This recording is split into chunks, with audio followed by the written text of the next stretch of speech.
একেবারে এক বলাতেই বিয়ে করে নিলি? রিন্তু, সায়রা সহ বেশ কিছু তরুণী হাঁ করে নিশার মুখের দিকে তাকিয়ে আছে। বিস্ময়ে কথা হারানোর অবস্থা সকলের। কাঠফাটা রোদ্দুরে স্কুলের সামনে দাঁড়িয়ে আছে মাথায় হাত দিয়ে। নিশা মাথা নুইয়ে রেখে চুপ করে রয়। ওর নির্লিপ্ততা বিরক্তি ধরায় রিন্তুকে। রিন্তু ওকে ঝাঁকুনি দিয়ে বলে, কি রে বল, এত সাহস কই পেলি? আমাদের বললি না? নিশা ঘাড় ঘুরিয়ে পশ্চিমে তাকায়, যেথায় বাইক নিয়ে দাঁড়িয়ে আছে সাদ। চুপচাপ মোবাইল হাতে ব্যস্ত। বারবার তাকাচ্ছে নিশার দিকে, তাকাচ্ছে ব্যস্ত রাস্তার গাড়িগুলোর দিকে। দৃষ্টি চঞ্চল। সে অনেক কথা, দুদিন পরে বলি। আমাকে গিয়ে বাংলা দ্বিতীয় পত্রের অবজেক্ট নিয়ে বসতে হবে। জানিস তো কত টাফ ওটা। সায়রা তখন আশেপাশে তাকিয়ে ফিসফিস করে বলে, তোর বর তোকে আদর করেছে মানে? ইস, এই বল না। নিশার মুখ থেকে রক্ত সরে হুট করে। পরপর হাঁসফাঁস করে উঠে পা বাড়ের সামনে, পিছু ফিরে না তাকিয়ে বান্ধবীদের বলে যায়, কাল একটু আগে ভাগে হলে আসিস। সামনে গিয়ে দাঁড়াতে সাদ ফোনটা পকেটে ঢুকিয়ে নিয়ে মেয়েটিকে দেখে। সহজ গলায় বলে, পরীক্ষা কেমন হয়েছে? জি আলহামদুলিল্লাহ ভালো। সব সৃজনশীল দিতে পেরেছো? নিশা ঘাড় কাত করে হ্যাঁ বলে। দৃষ্টি লোকটা জলদ গম্ভীর, মুখটাতে নিবদ্ধ, ঠোঁটে চেয়ে আছে অদ্ভুত রকমের প্রশান্তিময় হাসি। কিছু লোকজন শুধু শুধু এই লোকটাকে ভয় কেন পায় নিশা বোঝে না। এত সহজ একজন পুরুষকে কিসের ভয়? নিশার তো লাগছে না, মোটেও লাগছে না। আপুর কাছে যাবে একবার? তোমার না বই নিতে হবে? জি 2-3 দিন পরে যাই। আপুর রাগটা কমে গেলে। আপুর রাগ উঠে যত দ্রুত, পড়ে যায় ঠিক তত তাড়াতাড়ি। বেশ, উঠে পড়ো বাইকে। যাওয়ার পথে হোটেল থেকে খাবার নিয়ে যাব। তোমার পরীক্ষা কদিন বাইরে খাবার খাবো, আর তারপর। একটু থামলো সাদ, ইতস্তত করে বলল, আচ্ছা, তুমি রাখতে পারো? দু চোখ ভরা কৌতূহল সাদের। বউয়ের রান্না জানার ওপর সংসারের সুখ অনেকাংশে নির্ভরশীল। নিশা হঠাৎ খুব হাসি পেল গুন্ডা অথচ সরল মানুষটার সরল প্রশ্নে। মনে মনে খুব বলতে ইচ্ছে হলো, আপনার মতো মানুষকে 3 বেলা পঞ্চব্যঞ্জন রেঁধে খাওয়ানোর মতো রন্ধন জ্ঞান আছে আমার। কিন্তু হাসি চেপে রেখে বলল, জি পারি মোটামুটি। বলেই চেপে বসলো বাইকে। কাঁপা কাঁপা হাতটা সাদের কাঁধে তুলে দিতে গিয়েও দিল না সংকোচে। স্বামীর কাঁধের ওপর হাত রাখাই যায়, কিন্তু সে কেন সেদে রাখবে? সে তো নতুন বউ, তার স্বামীকে উচিত নয় তাকে এটা বলা? লোকটা তো বলে না, তাই যেচে কেন নির্লজ্জ হবে নিশা? সাদ বাইকের চাবি দিয়ে মিনিট খানেক বসে থাকে। একবার চোরা দৃষ্টি ফেলে ডান কাঁধে, কাঁধটা খালি। কি করা উচিত? নিচু গলায় বলে ওঠে, মানে তোমার বাইকে ওঠার অভ্যাস নেই বোধহয়। তার উপর হেলমেট নেই। যে কোনো সময় একটা অ্যাক্সিডেন্ট।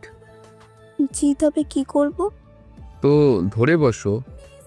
মিনমিনে জবাব সাদের। এই পাশে নিশা দাঁত বের করে দর্শি হাসি হেসে চুপচাপ হাত তুলে দেয় কাঁধে। বাইক স্টার্ট হয়।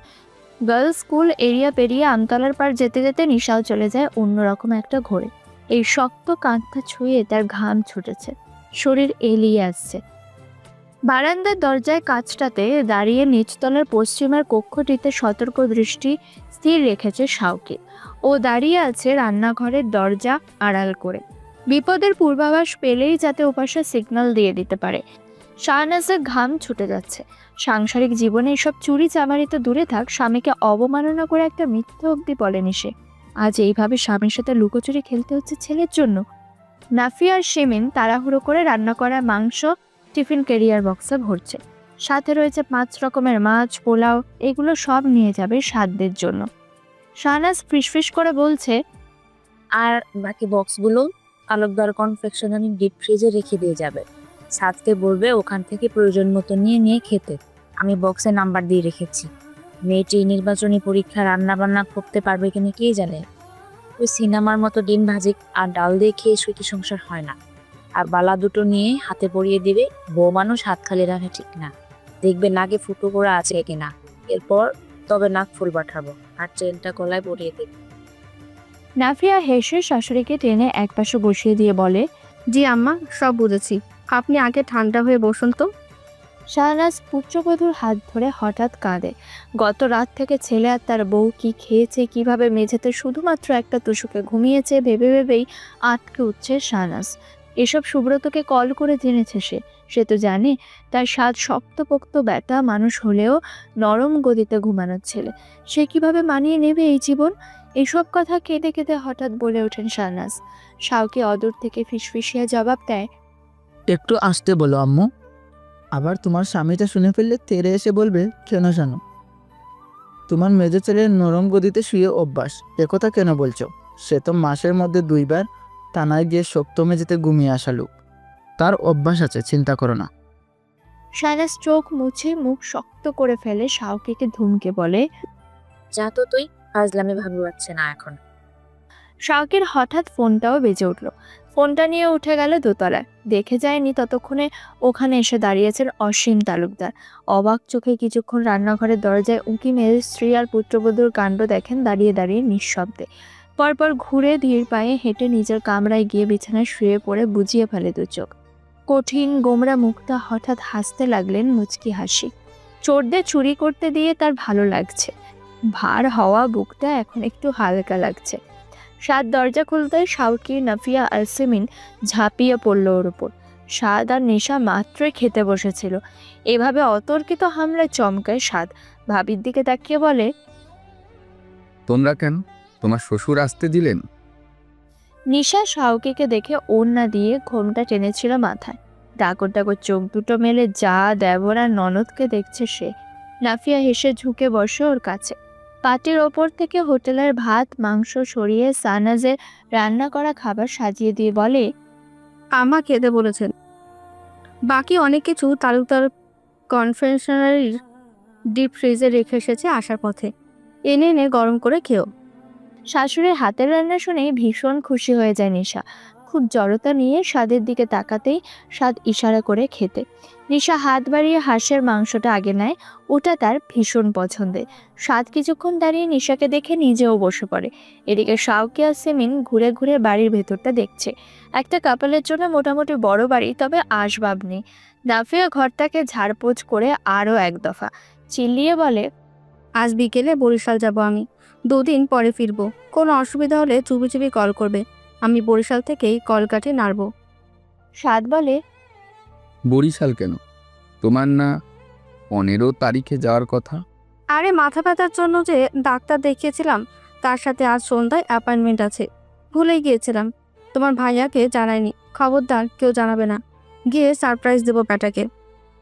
বলতে বলতে নাফিয়া বাচ্চাদের মতো হাসে। খাবার শেষ করে শায়দ উঠে বারান্দায় চলে যায়। নাফিয়া গিয়ে প্লেট গুছিয়ে নিশার হাত টেনে ধরে তোষকে বসিয়ে মেয়েটাকে খুব মনোযোগে দেখে। পরপর সে নিজেই ভারী লজ্জা পায়। এতটুকু মেয়ের কাছে আর কী বা জানতে চাইবে, সেটা শোভন নয়। তবুও ইনিয়ে বিনিয়ে বলে, সব ঠিকঠাক? নিশা চোখ নামিয়ে মাথা নাড়ায়। নাফিয়া তখন ওর কানের কাছে মুখ নিয়ে বলে, কোনো অসুবিধা, কোনো প্রশ্ন, কোনো সাহায্য লাগলে আমাকে কল করবে স্বাদের নাম্বার থেকে। আমি তোমার বড় আপুর মতো, কেমন? বলেই নাফিয়া তার শাশুড়ির দেওয়া বালা দুটো নিশার গোল গোল হাত দুটোতে পরিয়ে উঠে দাঁড়ায়। সে একটু তাড়াহুড়োতে আছে, বাস স্ট্যান্ড যেতে হবে এখান থেকে। দরজায় মুখোমুখি হয় স্বাদের।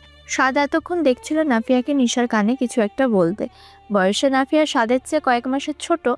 ভাবি দেবর সুলভ ফাজলামির সম্পর্ক ওদের কখনোই ছিল না। স্বাদ হঠাৎ বলে, কি বলছো ওর কানে? নাফিয়া এসে ফেলে, কি বলেছি? কুবুদ্ধি দিয়েছ আই থিঙ্ক। তাই নাকি? তা কি ধরনের কবুদ্ধি? ওই তো জানোয়ারেরা যা দেয় আর কি। তবে শোনো, এসব ওর মাথায় ঢোকাবে না। অসীম তালুকদার রেগে থাকলে রেগে থাকতেই পারেন। কাট, তার জন্য এত তাড়াতাড়ি বাচ্চা নিতে পারবো না। আমার বউ ছোট। কথাগুলো বলেছে স্বাদ মেজাজ দেখিয়ে। নাফিয়া হাসতে হাসতে ভেঙে পড়ে। পরপর দেবরকে বলে, সরো তো সামনে থেকে। তোমার ছোট বউ নিয়ে তুমি বরং শিশু পার্কে গিয়েও মাঝে সাঝে, কেমন? নাফিয়া চলে গেলেও শিমিন আর শাওকে থেকে যায়। ওদের পরিকল্পনা ছিল ভাই আর নতুন ভাবিকে নিয়ে একটু সার্কিট হাউস মাঠ থেকে ঘুরে আসবে। কিন্তু ভাবির পরীক্ষা থেকে শাওকে আর বলে উঠতে পারেনি। চুপচাপ ভাইয়ের পাশে বসে খেলা দেখছে। একটু পরে দোকানে গিয়েই বসবে। শিমিন চলে যায় নিশার কাছে। নিশা হাতের বইটা পাশে সরিয়ে রেখে ননদকে জায়গা করে দেয় বসতে।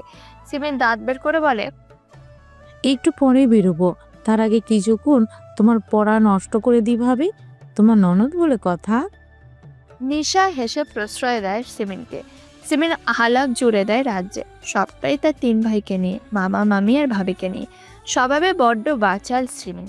বলতে বলতে একসময় বিরস মুখে বলে ওঠে, মামা আবার তার 3 ছেলের উপরে আগে থেকেই টুকটাক নারাজ কিনা, তাই কেউ কিছু করে পার পাচ্ছে না, নয়তো বাড়ি থেকে বের করে দেওয়ার মতো কোনো অপরাধ মেজো ভাইয়া করেনি।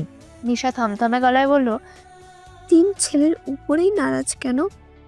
সিমিন এগিয়ে এসে বিষণ্ণ গলায় বলতে শুরু করে, তুমি তো ভাবি এখন আমাদের লোক, তোমাকে বললে সমস্যা নেই। শোনো, বড় ভাইয়া থেকে শুরু করি। ছাত্র বয়সে বড় ভাইয়া ছিল তুখরময় মেধাবী একটা ছেলে। মেডিকেল অথবা ইঞ্জিনিয়ারিং লাইনে অবশ্য ইচ্ছে করেই যায়নি, তার ইচ্ছেই ছিল শিক্ষকতা করা। ভীষণ পড়ুয়া এই ছেলেটা হঠাৎ একটা মেয়ের সাথে সম্পর্কে জড়িয়ে পড়ে। মেয়েটা হিন্দু ধর্মের। মেয়েটির প্রেমে পাগল হয়ে গিয়েছিল ভাইয়া, প্রচণ্ড ভালোবেসে ফেলেছিল। এ কথা বাড়িতে জানাজানি হলে বিশাল ঝামেলা হয়। ভাইয়া একবার ওই মেয়ের জন্য সুইসাইড করতে গিয়েছিল। মামা তখন দিশা হারিয়ে কি করবে, ছেলেকে কিভাবে বিপদ থেকে ফেরাবে বুঝতে না পেরে কসম কাটান ভাইয়াকে। এরপর মামা ছেলেকে তাবলিগে পাঠান। ভাইয়া ধীরে ধীরে স্বাভাবিক হয়। দেখে শুনে বড় ভাবির সাথে ভাইয়ার বিয়ে পড়িয়ে দিয়ে ভাইয়াকে দিয়ে ওয়াদা নেন, যত যাই হোক ভাবিকে স্ত্রীর মর্যাদা না দিলে ভাইয়া যেন এটা ভেবে নেয় সে তার বাপ মাকে অস্বীকার করেছে। কিন্তু ওসব ওয়াদা টদা কোনো কিছু করেনি জানো। ভাবি মানুষটাই এতটা চমৎকার, স্বামীর প্রতি আনুগত্য, ভালোবাসা, বাধ্যতা, সম্মান দেখিয়ে ঠিক ভাইয়াকে নিজের করে নিয়েছে। এখন তো ভাইয়া ভাবি বলতে পাগল। ভাবি অবশ্য বিয়ের পরে এসব শুনে একটু ভেঙে পড়েছিল শুরুতে, পরে ধৈর্য ধরে ঠিক ওই স্বামীর মনের মধ্যে ঢুকেছে একটু একটু করে। আর সেই মেয়েটা? ভাইয়ার প্রাক্তন অমৃতা দিদি তো শুনেছি কানাডা চলে গিয়েছিল পড়াশুনো করতে, এখন কি অবস্থা জানি না। এবার আসি মেজো ভাইয়া আর ছোট ভাইয়ার প্রসঙ্গে। তো আমার মেজো ভাইয়া একজন ছাত্রলীগের সাবেক কুখ্যাত নেতা। কুখ্যাত বলছি কারণ ভাইয়া আসলেই কুখ্যাত ছিল তার কাজকর্মে। মেইলি ব্যাপারটা বাদে হেন বাদরামি নেই যা ভাইয়া করে বেড়ায়নি। মামাকে খুব ভুগিয়েছে একটা সময়। প্রতিপক্ষের সাথে মারামারি করে মাসে 2 বার থানায় ঢুকত, বাড়ির কারো কথা শুনতো না। আর ছোট ভাইয়া স্বভাবে ছিল মেজো ভাইয়ার বিপরীতে।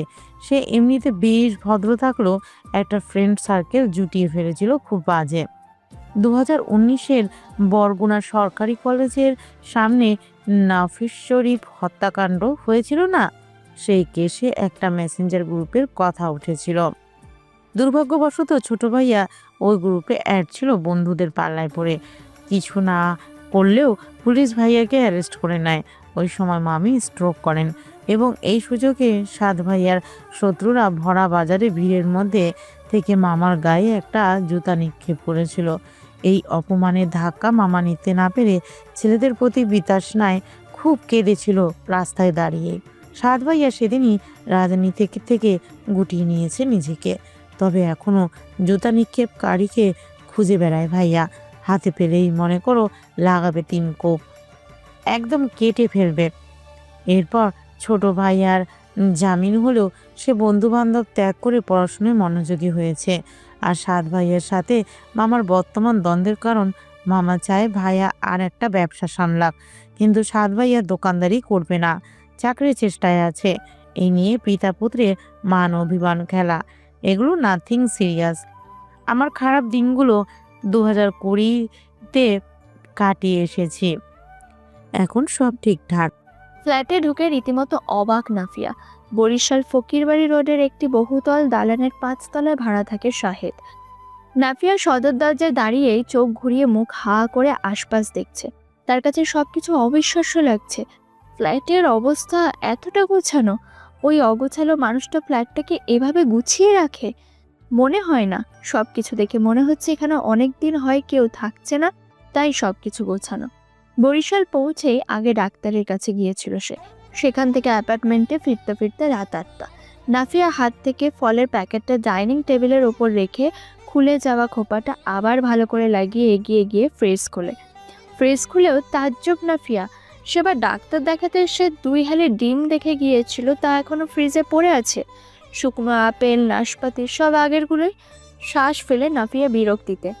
মানুষটা একটু ফল খেতে চায় না। রান্নাঘরে গিয়ে দেখে হাঁড়ি পাতিল সব সুন্দর করেই রাখা। এই রান্নাঘরে রান্না হয় বলে নাফিয়ার মনে হয় না। তবে লোকটা কোথায় খায়? অদ্ভুত লাগছে নাফিয়ার। গিয়ে ডিপ ফ্রিজ খুলে দ্রুত 1 পোটলা মাংস নামিয়ে ভিজিয়ে রেখে গায়ের দামি শাড়িটা পাল্টে সুতির শাড়ি পরে নেয়। একদম গিন্নি রূপে ফিরে ঝটপট রান্নাটা সেরে ফেলে। 9:30 নাগাদ কল করে শাহিদকে ভীষণ বিরক্তি নিয়ে বলে, কই তুমি? কোচিং থেকে ফিরবে না এখনো? শাহিদ সবেমাত্র খেতে বসেছিল। ফাতিমার প্লেটে খাসির মাংস তুলে দিতে যাবে, তখন হাতের ইশারে ওকে থামিয়ে থমথমে গলায় নাফিয়াকে বলে, হ্যাঁ ফিরবো, তুমি কোথায়? আমি আমাদের অ্যাপার্টমেন্টে, সন্ধ্যায় এলাম। ঝট করে লাফিয়ে উঠে দাঁড়ায় শাহিদ। অস্থির শ্বাস ফেলে দ্রুত দ্রুত হাত ধুয়ে নিয়ে বলে, শোনা, আমি আমার এক কলিগের বাসায়, বুঝলে, এক্ষুনি আসছি। বলেই কল কেটে শাহিদ শার্ট প্যান্ট পরে নেয়। ফাতিমা একবার থমথমে গলায় বলল, খেয়ে যাও অন্তত। ওর কপালে চুমু খেয়ে শাহিদ বলে, ও না, তুমি খেয়ে নাও, আমি খেয়ে আসছি। শুনলে ও আবার চেপে ধরে খাওয়াবে। একদম একটা পাগল মেয়েটা। ছুটতে ছুটতে ফাতিমার অ্যাপার্টমেন্ট থেকে বেরোয় শাহিদ। ফাতিমা দরজার দিকে তাকিয়ে দীর্ঘশ্বাস ফেলে। ততক্ষণে নাফিয়া ফ্রেশ হয়ে খুব চমৎকার একটি শাড়িতে নিজেকে জড়িয়ে নিয়েছে। সব সময় সাদামাটা বেশি থাকা মেয়েটা আজ স্বামীর সান্নিধ্যে যাবে বলে সুন্দর করে সাজলো। একটু বেশি আবেদনময়ী সেই সাজ। পিঠ খোলা ব্লাউজ, শাড়িটাও পাতলা। শাহিদ ফ্ল্যাটে ঢুকেই অবাক চোখে নাফিয়াকে দেখতে থাকে। নাফিয়ার ঠোঁট জুড়ে আন্তরিক হাসি। ছুটে এসে স্বামীকে জড়িয়ে ধরে খুব শক্ত করে পরপর শ্বাস টেনে বলে, পারফিউম চেঞ্জ করেছো? এটার স্মেল সুন্দর। শাহিদ নিজের অস্বস্তি লুকাতে অপারগ। নাফিয়া তাকিয়ে বলে, এমন লাগছে কেন তোমাকে? চুরি করে এলে নাকি? শাহিদ শুকনো হেসে নাফিয়ার মাথায় হাত বুলিয়ে ছোট্ট একটা চুমু খায় ওর ঠোঁটে। নাফিয়া লজ্জা পেয়ে শাহিদের টাই খোলে। মেয়েটার সমস্ত মুখের নিষ্পাপ আভা শাহিদের ভেতরটা নাড়িয়ে দিতে যাচ্ছে যেন। চোখ নামায় শাহিদ, শক্ত হয়ে দাঁড়িয়ে থাকে। নাফিয়া স্বামীর এহেন আচরণ দেখে যার পর নাই অবাক। স্ট্রেস বেশি গিয়েছে আজ? মেজাজ এই জন্য খারাপ? মাথা নাড়িয়ে হ্যাঁ বলতে চাইল শাহিদ। নাফিয়া ওর সামনে ঘনিষ্ঠ হয়ে দাঁড়িয়ে তৎক্ষণাৎ দুষ্টুমি ভরা হাসি দিয়ে গলা জড়িয়ে ধরল শাহিদে। জড়ানো গলায় ফিসফিসিয়ে বলতে লাগলো, আমাকে আদর করে মেজাজ ঠান্ডা করে ফেরাতে হবে। দু চোখে স্বামীর প্রতি আন্তরিক প্রেমময় আহ্বান। অমন আকুতি কোনো পুরুষের উপেক্ষা করার সাধ্যি নেই। শাহিদ দিন দুনিয়া ভুলে গিয়ে পাজা কোলা করে তুলে নিল হালকা শরীরটা। নাফিয়া হেসে উঠল খিলখিলিয়ে। কয়েক মিনিটের ব্যবধানে শোবার কক্ষটা ছেয়ে গেল নিস্তব্ধ ভালোবাসাবাসিতে। স্বামী সুখে ভেসে যাওয়ার আগে নাফিয়া উন্মাদ প্রেমিকার মতো স্বামীর গলা জড়িয়ে ধরে রেখে বলল, আই লাভ ইউ, আমার বেবি চাই। বাংলার দ্বিতীয় পত্র নিয়ে চূড়ান্ত ব্যস্ত ছিল নিশা। সেমিন আর শাওকি চলে গিয়েছে আসরের সময়। ওদের বিদায় করে সেই যে বই নিয়ে বসেছিল, উঠল এশার ওয়াক্তের আজান দিলে। সাদ আশেপাশে কোথাও নেই। লোকটাকে তখন দেখেছিল ফোনে কারোর সাথে চাকরির ব্যাপারে আলাপ করতে। কি বিনয়ী আর চমৎকার সেই ইংরেজি কথোপকথন! এত চমৎকার যোগ্যতা সম্পন্ন মানুষের কি করে এমন কুৎসিত একটি অতীত থাকতে পারে? এদের 3 ভাইয়ের জন্য তার শ্বশুরকে খুবই ভুগতে হয়েছে অতীতে। তাই শ্বশুরমশাই বর্তমান রাগটা জায়েজ। ভাবতে ভাবতে মন খারাপ হয় নিশা। সেমিনার থেকে ওসব শোনার পর থেকে বুকটা কেমন ভার ভার লাগছে। যদিও স্বাদের ব্যাপারে সে সবটাই জানতো, তবুও ষোড়শী মন হঠাৎ হঠাৎ মূর্ছা যেতে কতক্ষণ। শত হলেও বয়সটা আবেগের। শঙ্কা শুধুমাত্র একটা ব্যাপারে, তার দুম করে নেওয়ার সিদ্ধান্তটা শেষটায় জীবনের কাল হবে না তো? অতীত যেমন হয় হোক, লোকটা এখন যেমন ঠিক তেমন হয়ে থাকবে তো? এত কিছু ভেবে ভেবে বলতে গেলে একটা উদাসী বিকেল কাটিয়েছে সে। এর মাঝে আরও কিছু মন খারাপের ঘটনা ঘটেছে। বিকেলবেলা সায়রায় রুম্পা এসেছিল নিশার বাসা খুঁজতে খুঁজতে। ওরা এসে নিশার ভার হওয়া মনটাকে বিষিয়ে তুলেছিল দ্বিগুণ। আলাপচারিতার খণ্ডাংশ, এবার বল, তোর বর তোকে সত্যিই আদর করনি? নিশা মাথা নেড়ে না বলেছে। রুম্পা মুখে হাত চেপে হতভম্ব হবার সুর টেনে বলেছে, এটা কেমন কথা? আদর করবে না? তার কোনো সমস্যা নেই তো?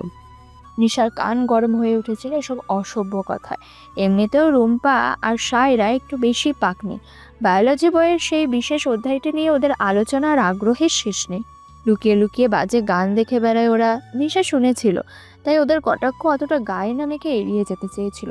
কিন্তু দুম করে সায়রা বলে উঠল, আমি না একটা কথা শুনেছি রে নিসা, যারা নেশা টেশা করে না, স্পেশালি গাঁজা টেনে বেড়ায় বা বাবা খায়, ওদের ইয়েতে আগ্রহ বেশি থাকার কথা।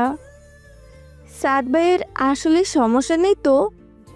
নয়তো তোর মতো এত সুন্দর একটা মেয়ের হাতে কাছে পেয়েও একটা চুমুও খাবে না? এটা কেমন মস্করা? নিশা কাঁদো কাঁদো মুখ করে বলেছিল, বাবা কি? আরে ইয়াবা ইয়াবা। ঠোঁট কাটে নষ্ট মেয়ে দুটোকে পারলে দুটো চড় লাগিয়ে দিত নিশা। রিন্তু থাকলে অবশ্য দিয়ে দিত। নিশা অবশ্য জবাব দিয়েছে, ওনার তেমন কোনো দোষ নেই, শুধু সিগারেট খায়। তো সেটা বাদ দাও আবি। নেশা পানি ধূমপান ইত্যাদি করলে তো ছেলেদের ইয়েতে আগ্রহ থাকার কথা, কিন্তু তোর বরের নেই। বড় মুশকিল হয়ে যাবে রে ঈশামণি। তবে এই ধরনের চেন স্মেকারদের ব্যাপারে সায়েন্স বিতে একটা আর্টিকেল পড়েছি। এরা সঙ্গিনীকে ছোঁয়ার চাইতে দেখতে বেশি পছন্দ করে। সাদ ভাইয়ের ব্যাপারটা তেমন নয় তো? নিশা সহ্য করতে না পেরে দুটোকে পড়ার বাহানা দিয়ে বাড়ি থেকে বের করেছে। রীতিমতো তার গা গুলাচ্ছে এখন। পরিশেষে মন বিষণ্ণ হয়েছে। গোটা দুনিয়ার মানুষ জানে লোকটা নেশা পানি নেয়।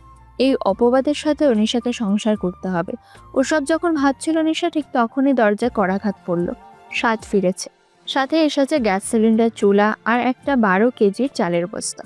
এতক্ষণে ক্রমশ জমা গ্লানি নিশার ফুস করে উবে গেল গম্ভীর চোয়াল দেখে। হাতে যার বাজারের ভারী ব্যাগ, গায়ের শার্টটা ঘেমে লেপ্টে আছে শরীরে, ঘাম জমেছে সুদর্শন মুখটাতেও। নিশা মাথা নাড়ায়। চালের বস্তাটা টেনে নিয়ে স্বাদ রান্নাঘরে রাখতে রাখতে বলল, কি কাজ? কয়টায় ফিরবেন? উদ্বিগ্ন স্বর নিশার। স্বাদ ঘুরল। রমণীর ছটফটানি চোখে কানে মনে বিঁধেছে তার। নিস্পন্দ চোখে মিনিট খানেক গোল ফর্সা রূপসী মুখটা দেখে নতস্বরে বলল, বেকার লোকদের ব্যস্ততা একটু বেশিই থাকে।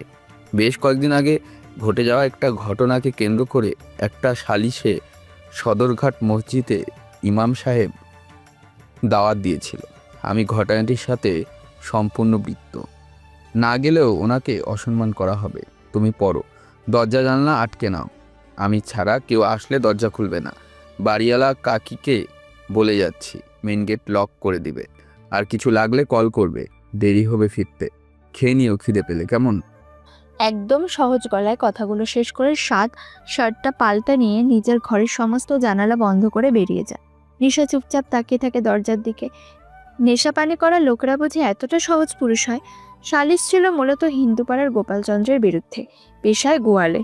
কে বা কারা রটিয়েছিল গোপাল সদরঘাট এতিমখানা সংলগ্ন মসজিদের বাইরে কৃষ্ণমূর্তি রেখে এসেছে। অথচ কাজটা কয়েকটা টোকাই ছিলে। প্রত্যেকে পুরনো ছোট কৃষ্ণমূর্তি কুড়িয়ে পেয়ে খেলতে খেলতে ফেলে রেখে গিয়েছে মসজিদ প্রাঙ্গণে। মিউনিসিপ্যালিটির সিসিটিভি ফুটেজ পেতে পেতে ঢের দেরি হয়ে গিয়েছিল।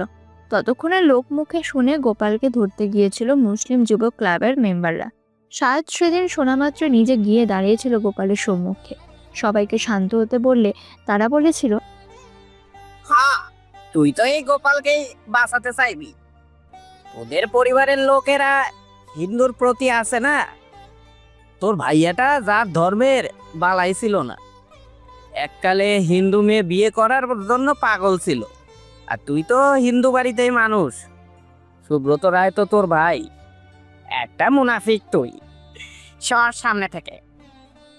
সাদ সরেনি। সাদকে সরানো যায়নি এসব বলে। তার কণ্ঠে সোজাসাপটা জবাব ছিল, গোপাল কাকা এতিমখানার দুধ দিয়ে আসে মাসে 2 বার। তার হাতের, তার গরুর দুধ দিয়েই তো ফিন্নি হয় এতিমখানায় মাঝে মাঝে। ওই এতগুলো বছর ধরে তাকে চিনি। সিসিটিভি ফুটেজ না দেখে আমি একটু সরব না ওনার সামনে থেকে। আপনারা পারলে এখান থেকে নিয়ে যান, আমার পেছন থেকে। মুখ চললে কেউ সাদের সামনে এগোনোর মতো সাহস করেনি। এই ছেলে খুবই বিপজ্জনক। মাথা এলোমেলো হলে ছাড় দেবে না কাউকে। আইনের দ্বারস্থ হবার সময়টুকু পাওয়া যাবে না। সালিশে সকলের মুখ শুকিয়ে কুঁচকে যায় সিসিটিভি ফুটেজটা দেখে। গত 8 তারিখে দুধ দিয়ে আসার পরে গোপালকে কখনো এতিমখানার আশেপাশে দেখা যায়নি। দেখা গিয়েছে ওই টোকাই ছেলেগুলোকে কৃষ্ণের ভাঙা মূর্তি হাতে। গোপাল নির্দোষ প্রমাণিত হয়ে ঝরঝর করে কেঁদে ফেলল ইমাম সাহেবের সামনে। ইমাম সাহেব এবার যুবক ক্লাবের ছেলেদের দিকে ফিরে তাকিয়ে বলল, আমাদের বসে মজলুমকে হেনস্থা খুবই নিন্দনীয় অপরাধ। তোমরা সকলে তার কাছে ক্ষমা চেয়ে উজু করতে চাও। আমি উঠব, মুসল্লিরা দলে দলে হচ্ছে। সভা ওখানেই ভাঙে। গোপাল চলে গেলে উৎসুক জনতাও ভিড় কমায়।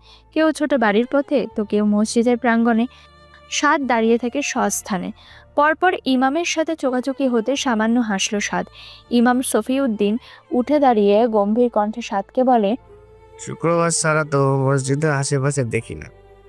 আজই যখন নামাজ আদায় করে যাওয়া দাওয়াত রইল। সাদের মুখ চোখ হঠাৎ অস্বস্তিতে ছেয়ে যায়। হাত চলে যায় প্যান্টের পকেটের কাছে। সিগারেটের প্যাকেট উঁচু হয়ে আছে সেথায়। ইমাম সফিউদ্দিন ওকে লক্ষ্য করে বলে ওঠে, নফসের সাথে যুদ্ধটা একটু কঠিন বইটি, তবে ধৈর্য রাখলে যেটা সম্ভব। তোমার পরিবর্তনে ভীষণ খুশি হয়েছি। শুনেছি বিবাহ করেছ। আলহামদুলিল্লাহ, খুশি হয়েছি। সংযত হয়ে দুনিয়াবি রাজকর্ম করার পাশাপাশি স্ত্রীবতী সদাচরণ করবে। আর তোমার পকেটে যে জিনিসটা আছে সেটা নিয়ে অস্বস্তিতে পড়ার কিছু নেই। চুপচাপ পকেটের থেকে সরিয়ে দাও। তুমি যত স্রষ্টার দিকে ঝুঁকবে ও সব দূরে সরবে ধীরে ধীরে। আজ তোমার পকেটে ওটা আছে বলে তুমি এক কদম আগাবে না, তাহলে তো একই স্থানে দাঁড়ায় রইবে সবসময়ের জন্য। সাদ চুপচাপ দাঁড়িয়ে রইল কিছুক্ষণ। ভেতরটা কেমন অস্থিরতায় ছেয়ে গিয়েছে ওর। হাতটা কেমন করে জানি কাঁপলো। পকেট থেকে সিগারেটের প্যাকেট বের করে আমতা আমতা করে বলে, আমার কাছে টুপি নেই। মসজিদে আছে, একটা ব্যবহার করার অনুমতি দেওয়া হলো। বলেই ইমাম সফিউদ্দিন চলে গেলেন ভেতরে। নামাজ আদায়ের পরে মসজিদের সদর দরজা সাদ দেখা পেল অসীম তালুকদারের। মফস্বলের মান্যগণ্য হিসাবে তার আজকের সালিশে উপস্থিত থাকার কথা থাকলে আসতে পারেনি পায়ের ব্যথায়। তবে জামায়াত ধরতে এসেছেন খুঁড়িয়ে খুঁড়িয়ে। ছেলেকে তখনও দেখেননি তিনি। নামাজ শেষে বাইরে নেমে সোডিয়াম আলোতে যখন জুতো খুঁজছিলেন, তখন টের পেলেন কেউ তার পাশে উবু হয়ে বসে একজোড়া জুতো রাখলো তার সম্মুখে। অসীম তালুকদার মেজ ছেলের মুখটা দেখে কিছুক্ষণ তাকিয়ে রইলেন। একটা সুন্দর ব্যাটা ছেলের মুখ। তার 3 ছেলের মধ্যে সাদ সবচেয়ে চাপা রঙের হলেও চেহারায় আছে এক অকৃত্রিম স্বচ্ছতা। ছোট থেকেই ছেলেটা ছিল সোজা সাপটা। সময়ের ব্যবধানে কত কি পাল্টে গেল।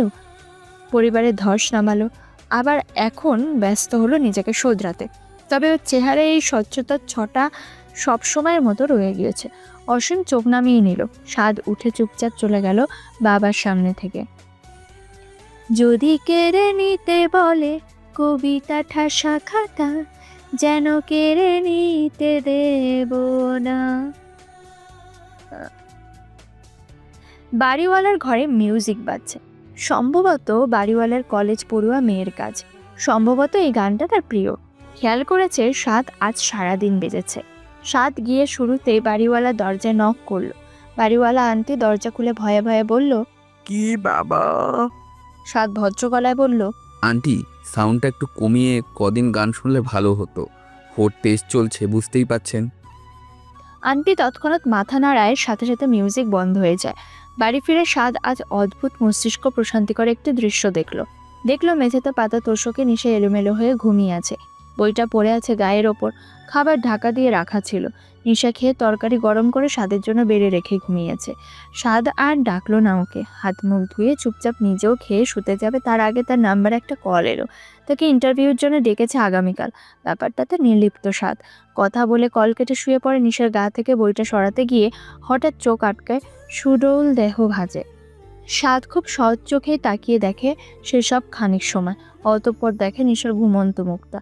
পরপর বালিশে মাথা রেখে শুয়ে পড়ে। 2 চোখের ওপর হাত রেখে বলে, আমাকে এভাবে ক্ষণে ক্ষণে লাই দিও না নিশামণি, একটু সময় নাও, আমাকেও দাও। রিমা বোনের দিকে শীতল চোখে তাকিয়ে আছে। এখন সে শান্ত, ঠিক খরস্রোতা নদীর মতো। রাতুল খালামণিকে দেখে ঝাঁপিয়ে পড়ল কোলে। আদরে ব্যক্তিটা দুগাল চুমিয়ে ঘরময় চোখ বুলিয়ে নিশা নিচু স্বরে বলল, দুলাভাই কোথায়? রিমা কথা না বলে নিশার বইপত্রের ব্যাগ ও সমস্ত জামা কাপড়ের ব্যাগ টেনে এনে ঘরের মেঝেতে রেখে থমথমে গলায় বলে, সব কিছু দেখে শুনে নিয়ে যা। নিশা রাতুলকে কোল থেকে নামিয়ে গিয়ে বোনকে জড়িয়ে ধরে মৃদু আওয়াজে বলে, মাফ করে দাও না আপু, অন্যায় করেছি। তো মানলি অন্যায় করেছিস? অন্যায় তো করেছিসই, তবে নিজের সাথে। এই ছেলেকে তুই কোন বিচারে বেছে নিলি নিশা? মানে তোদের প্রেম ছিল? নিশা মাথা নাড়ায়। রিমা রাগে হেসে ওঠে। তবে আমরা দুজন দুজনকে পছন্দ করতাম। পছন্দ?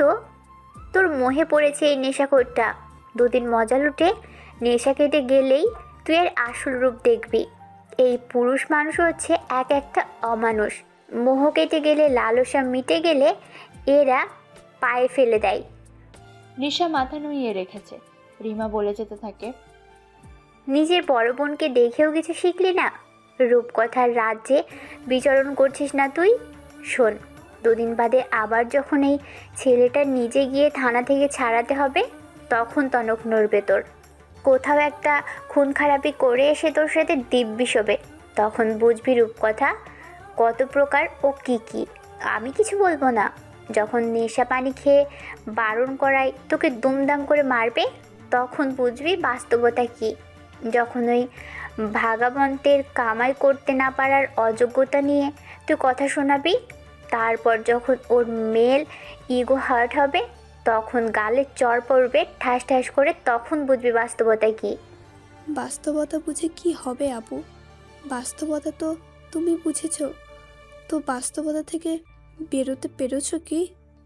সে তো আমার একটা বাচ্চা আছে বলেই রাতুলের কথা ভাববো না? নিশা শ্বাস ফেলে বলল, উনি অমনটা নয় আপু, ওনার চোখ দেখে বুঝতাম আমি। কচু বুঝছিস তুই? এই ছেলেগুলো শুরুতে অকৃত্রিম আগ্রহ নিয়ে তোর দ্বারস্থ হবে, তারপর যখন তোর অসহায়ত্ব পেয়ে যাবে, তোর দুর্বলতা পেয়ে যাবে, তোর শরীর পেয়ে যাবে, তখন তোকে টেকেন ফর গ্রান্টেড করবে। এটা বুঝিস কি? ছোট লোকের চূড়ান্ত দেখাবে তোকে। তোর দুলাভাইকে দেখিস না? আর এমনিতেও তোর মা বাবার হাত নেই তোর মাথায়, আরও পেয়ে বসবে। তোর সময় নেই, দেখবি মাত্র দুদিন পরেই থানায় তো ডাক পড়লো বলে তোর গুণধর স্বামীর কেচ্ছা কাহিনী তো এখনো ভাসছে বাতাসে বাতাসে। নিশা তখন আর নিজেকে আটকাতে পারেনি, কেঁদে ফেলেছে। বোনকে আর কিছু না বলে বইপত্র নিয়ে উঠে পড়েছে রিকশায়। সাদ ইন্টারভিউর জন্য তৈরি হচ্ছিল, তখন যেতে হবে বরিশাল। সাদা শার্টের ওপর টাই বেঁধে নিচ্ছিল অত্যন্ত দক্ষ হাতে।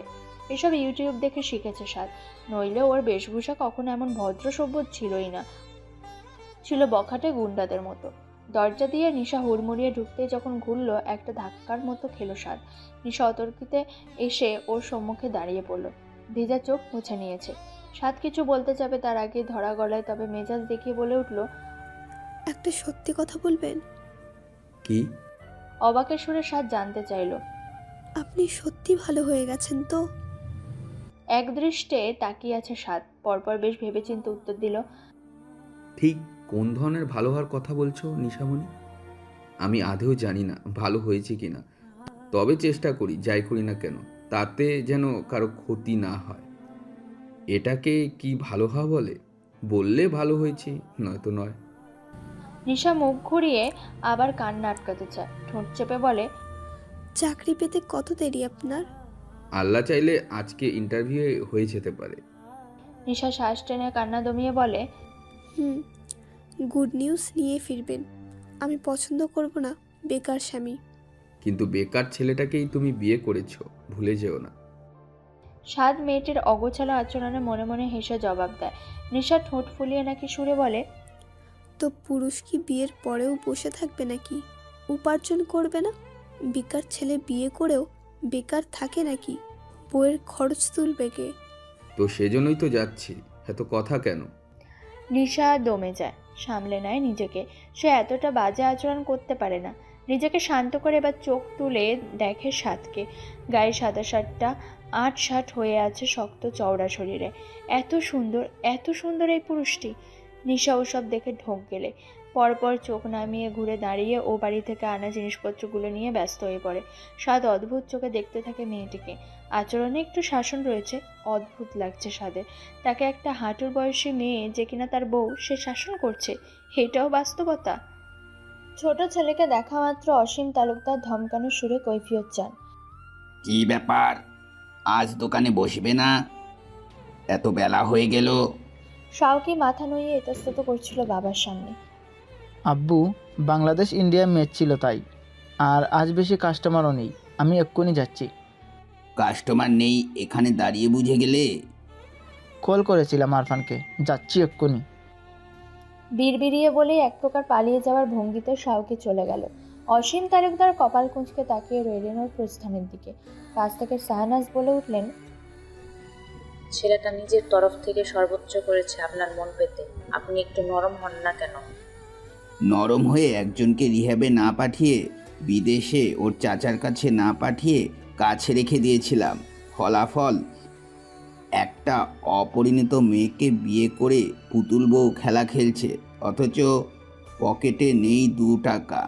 লজ্জা নেই? তার কি দেমাগ? বলে কিনা সে দোকানদারি করবে না, সে তো ভালো মার্কস দেখিয়ে চাকরি আনবে। আমি দেখি কে চাকরি দেয়। নামের পাশে তো দাগি আসামির দাগ লেগে আছে। আর তোমার ওই ছোট ছেলে, বুঝেছ আমি কোনো খবর রাখি না। এখনও বন্ধু বান্ধবদের সঙ্গ দেয়, লুকিয়ে লুকিয়ে তাদের টাকা পয়সা ধার দেয়। শাহনাজ স্বামীর সাথে তর্ক না বাড়ানোর পরিকল্পনা করে মন দিতে চাইল হাতে নকশি কাঁথাতে। তা এক কাজ করবেন, শাওকিকে বিয়ে করিয়ে দিবেন। পাগল হয়েছে ও? কেবল ফাইনাল ইয়ারে, তার উপর ওকে কে বিয়ে করবে? বোধ নেই, বুদ্ধি নেই। আপনি ছেলেদের সারাক্ষণ পচিয়ে বেড়ান, অথচ একজন চমৎকার সংসার করে যাচ্ছে। যাদের 3 দিনের সংসারের কথা সিমিনের থেকে জেনে নেবেন, একটা দায়িত্বশীল বর তিনি। আর আপনি তো খুব ভালো করেই মানেন বউ এলে ছেলে মানুষ শুধরে যায়। শাহেদের বিয়েটা তো এই আশাতেই দিয়েছিলেন, আপনার আশানুরূপ ফল তো ঠিকই পেয়েছেন। বড় বৌমা কেমন শাহেদকে নিজের করেছে, শুধরেছে। পুরুষ মানুষের একটু আক্রোশ বইয়ের আঁচলের নিচে গেলে এমনিতেই শুধরে যায়। আর ওই নিসা মেয়েটা খুবই ছোট, বড় বৌমার মতো বুদ্ধি বিবেচনা বোধ নেই। তবে ও কিছু না করলেও আপনার মেজো ছেলে এমনি তার টানে এখন থেকে সোজা পথে হাঁটবে। মিলিয়ে নিন, মেয়েটার মুখটা বড্ড মায়া ভরা। এজন্য বলেছিলাম শাওকে কেউ কোনো মেয়ে দেখে বিয়ে করিয়ে দেন। আপনার বন্ধুদের আদরের কোনো মেয়ে নয়, বরং মধ্যবিত্ত পরিবারের সংগ্রামে কোনো মেয়ে। শাওকের সাথে অমন মেয়েই চায়। অসীম তালুকদারের কপালের রেখা ক্রমশ বিলীন হলো শাহনাজের কথা। পরপর শান্ত গলায় বলল, দেখছি কি করা যায়। তবে তোমার মেজো ছেলের খবর কি? শুনলাম বরিশাল গিয়েছে ইন্টারভিউ দিতে, তাও আবার শানভীরের সংস্থায়। সেই তো আত্মীয়দের সুপারিশ নিতেই হচ্ছে ওকে। ও আবার কেমন যোগ্যতা? শাহনাজ এবার একটু বিরক্ত গলায় বলতে লাগলেন, এভাবে বেহুদা পরিশ্রম দিচ্ছে এখানে ওখানে ইন্টারভিউ দিয়ে, সেজন্যই তো অনুরোধ করি আপনাকে বাড়িতে না জায়গা দিয়ে অন্তত ব্যবসায় 3 ভাইয়ের ভাগ বুঝিয়ে দিন। মালিকের ছেলে হয়ে কেউ চায় এভাবে দোকানদারি করতে? সবাই কি শাওকি? অসীম তালুকদার ঘন ঘন মাথা নাড়েন এবার। শম্ভু শোন, এটা আমার জীবন দশায় হবে না। তোমার ওই 3 পুত্রের হাতে আমার তিল তিল করে সৎ পরিশ্রমে গড়া এই সাম্রাজ্য দিয়ে অচিরেই তাতে ধস নামতে চাই না। আমার জীবন দশায় মালিকানা দেব না কাউকে লিখে, কক্ষণই না। আগে দেখি ওনারা কতটা যোগ্য। ডক্টর স্কেয়ার মোড়ের রাস্তায় ভিড় করেছে স্কুল পড়ুয়া ছাত্ররা। লাল রঙের R15টা ছিটকে পড়ে আছে অদূরে। বাইকটির মিরর ভেঙেছে, পুরোপুরি বিধ্বস্ত অবস্থা। 5 মিনিট আগে এখানে মোটামুটি ধরনের একটা দুর্ঘটনা ঘটে গিয়েছে। আরোহী ওপাশে ছিটকে পড়ে হাত পা ছিলে মূর্ছা যাওয়ার জোগাড়। রাস্তার শানিত পিচ একদম বেঁধে গিয়েছে হাতের কোণে, পায়ের গোড়ালি ও হাঁটুতে। বেকায়দায় পড়েছিল, যদিও হেলমেট থাকায় মাথাটা বেঁচেছে। আরোহীর নাম শাওকি তালুকদার। বেচারা পুরুষ মানুষ বিদায় পারছিল না চেঁচিয়ে কাঁদতে। দাঁতে দাঁত চেপে শুধু কুকুরটার দিকে তাকিয়ে রইলে, যাকে বাঁচাতে গিয়ে ওর এই হাল হলো।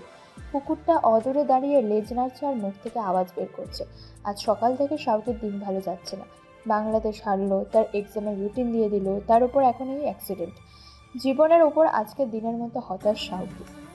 আশেপাশের দোকান থেকে পরিচিত লোকজন যখন ছুটে এসে ধরলো ওকে, ও যন্ত্রণাটুকু গিলে নিয়ে বলল, ভালো হয়েছে যা হয়েছে, হাসপাতালে রেখে আসেন, ভীষণ বোরিং লাগছে সব কিছু। কটা দিন ওখানে থেকে আসি, অন্তত শুয়ে শুয়ে খেলা তো দেখতে পারবো। মূর্ছনা ছুটতে ছুটতে নিচে নামলা হেড ম্যামের ডাকে। সিস্টার হৃদের পরিবর্তে ইমার্জেন্সি ওয়ার্ডে থাকতে হবে তাকে।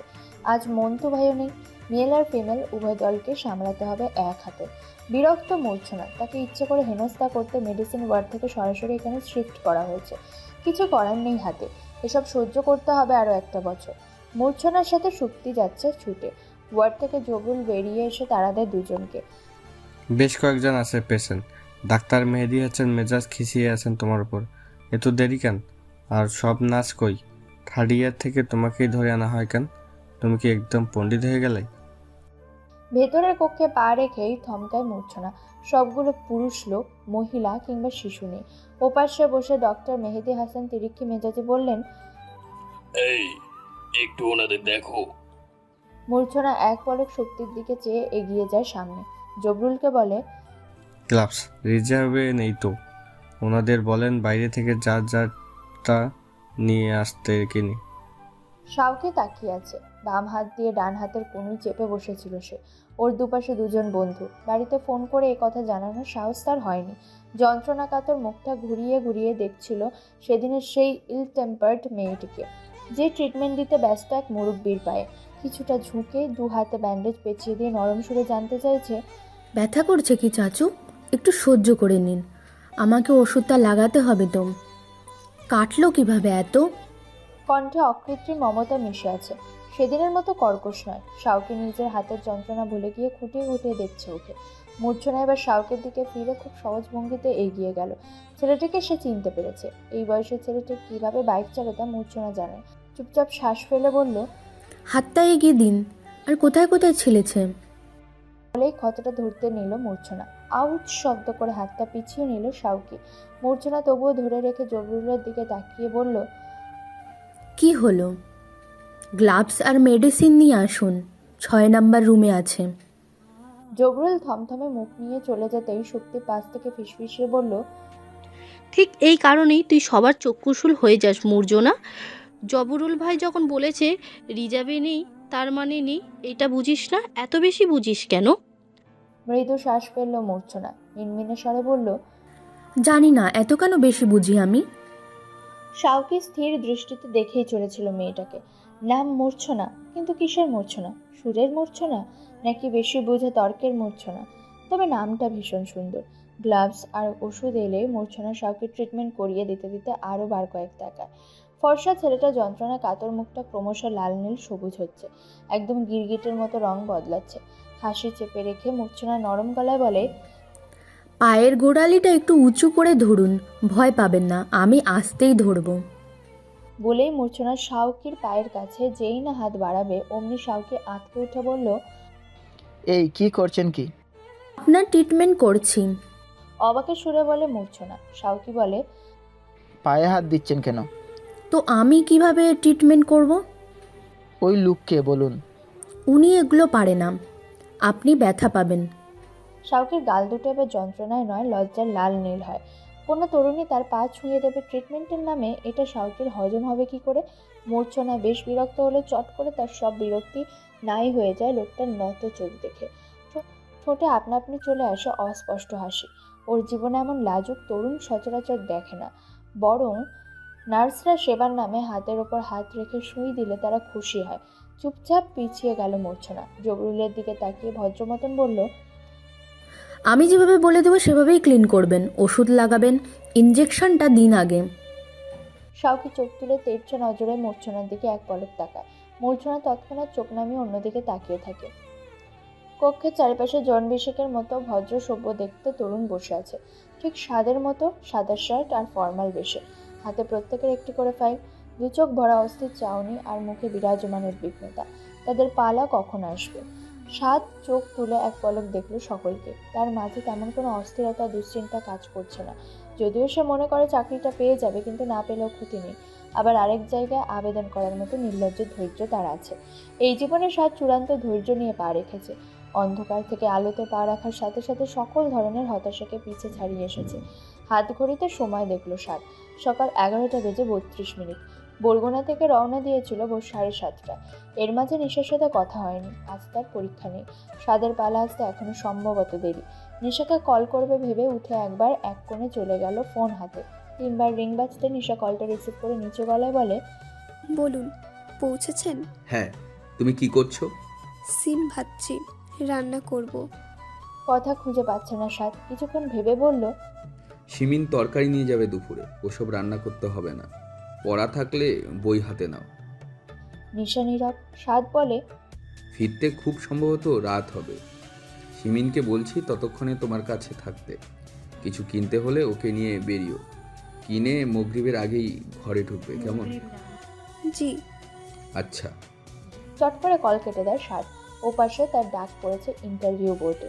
এই সংস্থার পরিচালক একজন অবসরপ্রাপ্ত এয়ারফোর্সের উইং কমান্ডার সানভীর তালুকদার, অসীম তালুকদারের চাচাতো ভাইয়ের ছেলে। সাদকে দেখে কালো ফ্রেমের চশমার আড়ালে থাকা চোখ দুটো দিয়ে হাসলেন, ভারী স্বরে বললেন, এসো। সাদ ঢুকে সালাম দিল বিনয়ী ভঙ্গিতে। সানভীর ওকে বসতে বললে বসে হাতের ফাইলটা টেবিলে রাখলো। সব এনেছো? জি ভাইয়া। সাদ খানিক বাদে আমতা আমতা করে বলল, ভাইয়া, আমি চাচ্ছিলাম কর্তৃপক্ষ আমার ইন্টারভিউ নিক। হাসলো সানভীর। এত কনফিডেন্ট, টিকতে পারবে তো? না টিকলেও নিজের তৃপ্তির জন্য। সাদের সোজাসাপটা জবাব শুনে সানভীর বেশ গম্ভীর ভঙ্গিতে কাগজপত্রগুলোতে চোখ বুলিয়ে নেয়। পরপর সাদকে বলে, তোমার যথেষ্ট যোগ্যতা স্বাদ আছে, তবে এই সংস্থায় একটি চাকরির ক্ষেত্রে একটা ক্লিন ইমেজ। তবে আমি আগেই বাদ। হালকা গলায় বলে ওঠে সাদ। সানভীর হেসে ফেলে, না, এখনো তোমাকে ফলাফল জানাইনি। যাও, ভেতরে আমার ম্যানেজমেন্টের সবাই রয়েছে। ইন্টারভিউ দিয়ে আমার বাসায় চলো, খাবে। দুঃখিত ভাইয়া, পরে কখনো বড় ভাইয়ার বাসায় যাব আমি এখন। ও শাহেদ, হ্যাঁ সময় করে আমিও যাব একদিন।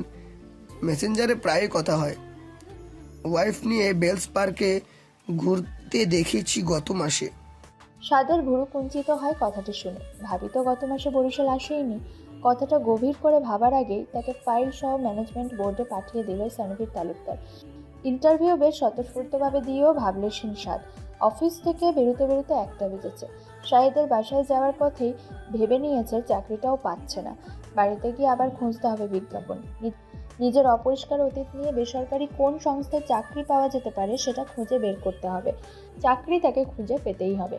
3 দিনের বিয়েতেই ছোটোখাটো বউটা সকালে বেকার স্বামীর প্রতি যেই রূপটা দেখালো, অনতি বিলম্বে চাকরি না পেলে এই মেয়ে থাকবে তার সাথে? ভাবতে ভাবতে এক দফা হেসে নেয় সাদ। শাহেদ ছোট ভাই আসবে বলে রাজ্যের বাজার করে নাফিয়াকে দিয়ে রান্না করালো। ভাইয়ের সাথে আধা ঘন্টার মতো সময় কাটাতে পেরেছে। তারপর চলে গিয়েছে কোচিংয়ে। সাদ বিকেলে বেরিয়ে পপুলারে গিয়েছিল শাহনাজের কিছু মেডিকেল রিপোর্ট নিয়ে বিশেষজ্ঞের সাথে আলাপ করতে। প্রতি মাসে শাহনাজ একবার করে এসে দেখিয়ে যান ডক্টর। এবার রিপোর্ট নিয়ে সাদকে পাঠালেন। পপুলার থেকে বেরোতে বেরোতে রাত 8টা প্রায়। শাহেদের বাসায় গিয়ে সাদ নাফিয়াকে বলল, যাবে না বরগুনা? রেডি হওনি কেন? লজ্জায় লাল লাল হয়ে নাফিয়া হেসে মাথা নাড়ায়, বলে, 2 দিন থেকে যাব, তারপর আবার সামনের মাসের 15 তারিখে আসব। সাদ কপাল কুঁচকে ভাবিকে মিনিট খানেক দেখে হঠাৎ বলে ওঠে, তো এখানে থেকে গেলেই পারো ভাইয়ার কাছে। আর আম্মা আব্বার কাছে তোমার বউকে পাঠাবে নাকি? সিমিন আছে, বাড়িতে বুয়া আছে, তোমার ওখানে থাকার তো প্রয়োজন নেই। আব্বা আমার সঙ্গ বেশি ভালো লাগে আমার। বাবা মাকে পাইনি তো কখনো। ওখানে কেমন শান্তি শান্তি লাগে, ওই তালুকদার মেনশনে, যেখানে আমি জীবনের প্রথম একটি পরিবার পেয়েছি। বাবা মা, তোমাদের মতো ভাই, সিমিনের মতো বোন আর শাহাদের মতো স্বামী। জানো, আমার না জীবনে জমিয়ে সংসার করার খুব স্বাদ, তাই তো চাকরিও করতে মন চায় না। আর তাছাড়া তোমার ভাইয়ের সাথে সবসময় তো থাকি ফোন কলে। বলতে বলতে বাচ্চাদের মতো খিকখিক করে হেসে দেয় নাফিয়া।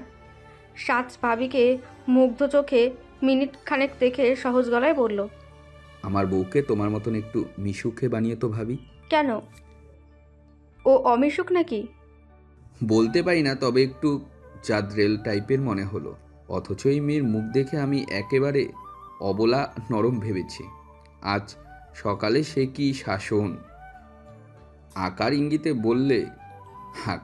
বললো বেকার স্বামীকে পছন্দ করবে না সে। নাফিয়া হাসতে থাকে খিলখিলিয়ে, বলে, ঠিক হয়েছে, এমন কাউকেই দরকার ছিল তোমার। সাদ হেসে ফ্ল্যাট থেকে বের হয়ে বাইকে চেপে বসে। শরীরটা আজকের মতো ক্লান্ত, জার্নি করতে মন চাচ্ছে না একদমই। তবুও বাইকের স্পিড অনেকটা বাড়িয়ে দিয়ে ছুটে বরগুনার পথে। নিশার সাথে সিমিন ছিল। সারা বিকেল সারা সন্ধ্যা নিশা পড়েছে, সিমিন গল্প লিখেছে। রাতে দুজন ভাত খাওয়ার পরে সিমিন বলল, ভাইয়া এখনো আসছে না, আমি বাসায় যাব কখন? নিশা হাতে এঁটো থালা নিয়ে রান্নাঘরের সিঙ্কের পাশে গিয়ে দাঁড়িয়ে পড়ল। চিন্তিত মুখে দেখলো বেশ কিছুক্ষণ। ও ভাবছে, সত্যি সন্ধ্যার পর থেকে আর কথা হয়নি, এখন ফোন বন্ধ। কি হতে পারে লোকটার? হাত ধুয়ে এসে নিশা বলে, একটু বড় ভাবির কাছে কল করবে আপু? আরে বলছিলাম ভাবি দুদিন পরে আসবে, মেজো ভাইয়া নাকি ফ্ল্যাট থেকে বেরিয়ে গিয়েছে বহু আগে, এখন তো এসে পড়ার কথা। নিশা উদ্বিগ্ন ভঙ্গিতে বসে থাকে, হাতের ব্যাটন সেটের দিকে তাকিয়ে। পড়ায় মন বসছে না। সিমিন ওর মুখটা দেখে সামান্য হেসে পাশে এসে বসে বলল, আরে এত টেনশন নিও না তো, বরগুনা থেকে বরিশাল কম দূর নাকি, এসে পড়বে। ওর উৎকণ্ঠা আরও বাড়াতে ঠিক তখনই একটা কল এলো ফোনে। নিশা রিসিভ করতে ওপাশ থেকে সুব্রত বলল, নিশা তুমি ঠিক আছো? জি ভাইয়া। আচ্ছা শোনো একটা কথা, আমার একটু বরগুনা সদর থানায় আছি বুঝলে, সাদ ওখানে চলে যাবে খানিক বাদে। তুমি টেনশন করো না, সাদের ফোনে চার্জ নেই তাই বন্ধ। পায়ের তলা থেকে মাটি সরল নিশা, কাপা স্বরে বলল, মানে থানায়? মানে থানায় কি জন্য? আরে একটা প্রবলেম হয়েছে, তুমি দরজা আটকে থাকো সিমেন্টকে নিয়ে। ওপাশে সাদের গলা শোনা যাচ্ছে, কারোর সাথে সমানে তর্ক চালিয়ে যাচ্ছে। স্পষ্ট কিছু শুনতে পেল না নিশা, বুকটা কাঁপছে। হঠাৎ করে পানির তেষ্টা পেয়েছে খুব করে। সুব্রত কলটা কেটে দিলে আর তাকে ধরা গেল না। বহুবার কল করার পরে সুব্রত কলটা ধরল না। এবার নিশার কান্নায় পেয়ে বসলো। আপুর গলাটা কানে বেজে উঠল, তুই 2 দিন অপেক্ষা কর, এই ছেলেকে ছাড়াতে যখন রাত বিরেতে থানায় যেতে হবে তখন বুঝবি জীবন ঠিক কী। সিমিন নিশাকে কাঁপতে দেখে এসে ধরল ওকে। ও ভাবি কি হয়েছে? সুব্রত দাদার ফোনে কি বললো? নিশা লম্বা একটা শ্বাস ফেলে ছোটাছুটি শুরু করে দিল। তখনই ব্যাগ থেকে এক সেট বাইরে পড়া 3 পিস বের করতে করতে বলল, তোমার ভাই থানায়, আমি যাব। মানে থানায় মানে? আমি জানি না, সুব্রত ভাইয়া বলেছে বরগুনা থানায়, আমি যাব। সিমিন ভীষণ রকমের অবাক, তবে এখন নিশাকে সামলানো জরুরি। ও শান্ত করতে চাইল মেয়েটিকে। ভাবি আমি দেখছি, তুমি একটু শান্ত হও, নিশ্চয়ই কোনো জরুরি কাজে। থানায় আবার কি জরুরি কাজ? নিশ্চয়ই ধরে নিয়েছে। হাঁপাতে হাঁপাতে বলে নিশা চপ্পল জোড়া পায়ে পরে নিয়ে সিমিনকে ধরে টানল। চলো আমার সাথে, আমাকে থানায় নিয়ে যাবে। পাগল তুমি? ভাইয়া নির্ঘাত বকবে তোমায়। ভাইয়া রাগ সম্পর্কে আদৌ ধারণা আছে মেয়ে? কদিন হয়েছে চেনো ভাইয়াকে, তোমার সাথে সাথে আমিও মার খাবো। নিশা সিমিনকে ঠেলে ঠেলে বাইরে বের করে দরজায় তালা লাগিয়ে শক্ত গলায় বলল, আমি তোমার ভাইয়াকে না চিনলেও তোমার ভাইয়াও আমাকে চেনে না। এবার চলো, আমায় জানতে হবে ঠিক কী কারণে আটক হয়েছেন উনি, জানতে হবে আমার। গলির মাথায় একটা খালি রিক্সা পাওয়া গেল। নিশা সিমিনের হাত ধরে টানতে টানতে নিয়ে গেল সেদিকে। আর সিমিন অবাক চোখে দেখতে লাগলো পিচ্ছি একটা মেয়েকে, ঠিক একটা দেবী চৌধুরানীর মতো ধারালো রূপে। রিক্সা গিয়ে থানার সামনে থামতেই নিশা অবাক। ও ভীষণ রকমের অবাক। থানার গোল ঘরের সামনে টান টান হয়ে দাঁড়িয়ে দুজন কনস্টেবলের সাথে কথা বলতে থাকা সাদকে দেখে। পাশে দাঁড়িয়ে আছে সুব্রত আর ওমর। নিশা দাঁড়িয়ে রইল ওখানেই চুপচাপ। থানার ভেতরকার পরিবেশটা বড্ড অসুস্থ যেন। চারিদিকে হই হল্লা আর লোকজন। এই পরিবেশে অগোছালো শার্টে সাদকে দেখে ভেতরটা কাঁপলো নিশার। তার মানুষটার ওপর রাগ বেড়েছে নাকি কান্না পাচ্ছে নিজের অসহায়ত্বে বুঝতে পারছে না। কি করেছে মানুষটা? মারামারি? নিশাকে দেখে হতভম্ব সুব্রত কনুই দিয়ে গুঁতো মারল সাদকে। সাদ ঘুরে তাকায়। সাদা শার্টে ধুলো লেগেছে, গলার টায়ের নট আলগা হয়ে আছে। নিশা আতঙ্কিত চোখে ওসব দেখেই চলেছে। এমন অবস্থা কেন? পুলিশ তবে মারধর করেছে লোকটাকে? নিশার এবারও কান্না পেল, রাগ বাড়ল দ্বিগুণ। নাক টেনে দাঁড়িয়ে রইল ঠায়। সাদ নিশাকে দেখে কোনো প্রতিক্রিয়া ব্যক্ত করলো না। সুব্রত আর ওমরকে কিছু একটা বলে এগিয়ে যায় সামনে। সিমিন ভাইয়াকে দেখে নিশার পেছনে লুকাতে চায়। সাদ গিয়ে বাইকে বসে ঠান্ডা গলায় বলল, লুকাতে হবে না, বাইকে উঠে পড়, তোকে বাড়ির সামনে নামিয়ে দিয়ে আমার বাড়িতে যাব। আপনি থানায় কেন? সিমিনের সম্মুখে দাঁড়ানো রমণীর ঝাঁঝালো শটটা কানে যেতে সাদ হেলমেট পরতে গিয়ে থামলো। শান্ত চোখ দুটো তুলে রমণীর ঘরমাক্ত মুখটা দেখে থমকে গেল। আশপাশটা দেখে নিয়ে বলল, বাইকে উঠো আগে। নিশাও আশপাশে তাকালো, বুঝলো এখানে সিনক্রিয়েট করা যাবে না। নিজেকে সামলালো অতি দ্রুত, চুপচাপ উঠে পড়লো বাইকে। সিমিনকে তালুকদার মেনশনের সামনে নামিয়ে দিয়ে গোটা রাস্তায় দুজন নীরব। বাড়িতে ঢুকে সাদ কেবলমাত্র টাইয়ের নটে হাত দিয়েছিল, খুলবে বলে দেখতে পেল নিশার মুখ চোখ ভারী কঠিন। সে গিয়ে দুমদাম করে জানালাগুলোর খিল আটছে। ওর মুখভঙ্গি বলে দিচ্ছে মেজাজ তুঙ্গে। অবাক সাদ, এই মেয়ে এমন করছে কেন? পরপর থানার ব্যাপারটা মাথায় আসতে ও শিট বলে এগিয়ে যায় নিশার সম্মুখে। ব্যগ্র কণ্ঠে বলে, নিশামণি, কি হয়েছে? নিশার আগে কাঁপছে ভেতরে ভেতরে। হঠাৎ করে তার কি হয়েছে সে জানে না। চিবিয়ে চিবিয়ে বলল, এরপর আবার কবে যাবেন? সপ্তাহে কবার যাবেন থানায়? সিমিন আপুকে তবে এ বাড়িতেই রাখুন। আপনার তো শিডিউল ফিক্সড করতে হবে। হতভম্ব সাদ মেয়েটির রাগ দেখে। আচমকা একটা ফাঁকা ঢোক গিলেও চমকায় এটা টের পেয়ে সে তার এত পিচ্ছি বউকে হঠাৎ করে খুব ভয় পাচ্ছে। গলা খাঁকারি দিয়ে শ্বাস জোগার স্বাদ। নিশা কথা না বাড়িয়ে ঘুরে দাঁড়ায়। ঠিক তখনই হাতে টান খায়। স্বাদ ওকে ঘুরিয়ে নিয়ে নরম গলায় বলে, আমাকে এক্সপ্লেইন করতে দিবা? নিশা সরে আসে পেছনে। চুপচাপ মেঝেতে পাটি বিছিয়ে খাবার বাড়তে থাকে। একবার অস্ফুটে বলল, খেতে বসুন। বলেই ঝনঝন শব্দ তুলে ভাত তরকারির বাটি রাখে মেঝেতে। ক্রমশ কঠিন হচ্ছে স্বাদের মুখটা এই মেয়ে দুঃসাহস দেখে। হুট করে শক্ত হাতে নিশার হাত টেনে উপরে তুলে শক্ত করে ধরেই দু চোখে চোখ রেখে বলে, আমি এক্সপ্লেইন করতে যাচ্ছি তো, দিবা না? ওসব কথা ধার থাকছে না নিশা। আপাতত মেজাজ তুঙ্গে, তাই দাঁতে দাঁত চেপে নিজেকে ছাড়াতে চায়। স্বাদ ছাড়ে না। এক হাতে মেয়েটির পেলব হাত দুটো ধরে রেখেছে। দাঁড়িয়ে আছে শান্ত ভঙ্গিতে। এই মেয়ে জোর দেখবে সে। নিশার আবার কান্না পায়। কি জানি কোন অকাজ করে থানা মারিয়ে এসেছে আবার। সবাই শুনলে হাসাহাসি হিড়িক পড়ে যাবে। এ কথা ভাবতে কান্না পায় ওর। এবার সে একটু শক্তি খাটিয়ে ঘুরে দাঁড়ায়, মুখ ফেরায়। স্বাদের মেজাজ আর পায়কে তুঙ্গে উঠতেই হ্যাঁচকা টানে মেয়েটার পিঠ ঠেকায় নিজের বুকে। হাত দুটো তখনও ছাড়েনি। নিশার ব্যথা লাগছে বুঝতে পেরেও ছাড়েনি। ওভাবে দাঁড়িয়েই শান্ত তবে শক্ত গলায় বলল, সেদিন আরও একটা তথ্য দেইনি। আমি এ ধরনের অতিরঞ্জিত আচরণও প্রয়োজনের বেশি টলারেট করব না নিশিমণি। একটু সীমা টেনো, হ্যাঁ? নিশা একটু ভয় পেলেও এসব কথাও শুনল না। ছাড়াতে চাইল নিজেকে, শুধু বলল, কিছু শুনতে চাই না আমি। খেয়ে নিন আপনি, আমি পড়তে। কথাটা শেষ করার আগেই স্বাদ ধমকে উঠল। আবার কথা বলে, বলছি না এক্সপ্লেইন করতে দাও, বলছি না? কি এক্সপ্লেন করবেন? বলবেন সবাই একবার ভালো হতে পারে না, ধীরে ধীরে হয়। আচ্ছা, বুঝলাম।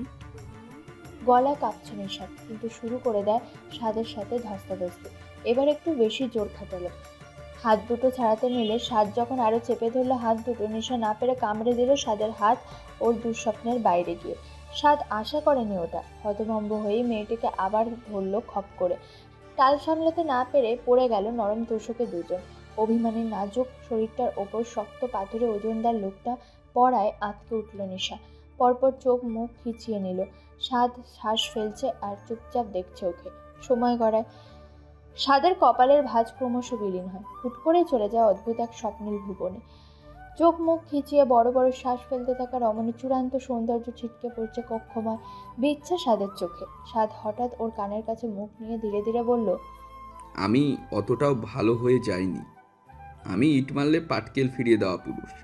নিশা চোখ খুলল তৎক্ষণাৎ, কিন্তু আবারও চোখ দুটো খিচিয়ে নিল যখন দুঃসাহসী আর প্রতিশোধ পরায়ণ লোকটা ওর গলা থেকে ওড়না টেনে ছুঁড়ে মারল দূরে। নিশা চমকায়। ছটফটে উঠবে যখন, তখন স্বাদ ওর দু হাতের কবজি ধরে আটকে রাখলো তোষকে। পরপর হুট করে মুখটা এগিয়ে নিল ফর্সা গালের কাছে। কাঁপতে থাকা রমণীর গলাতে আলতো করে একটা কামড় বসিয়ে আবার মুখ তুলে তাকালো নিশার মুখে।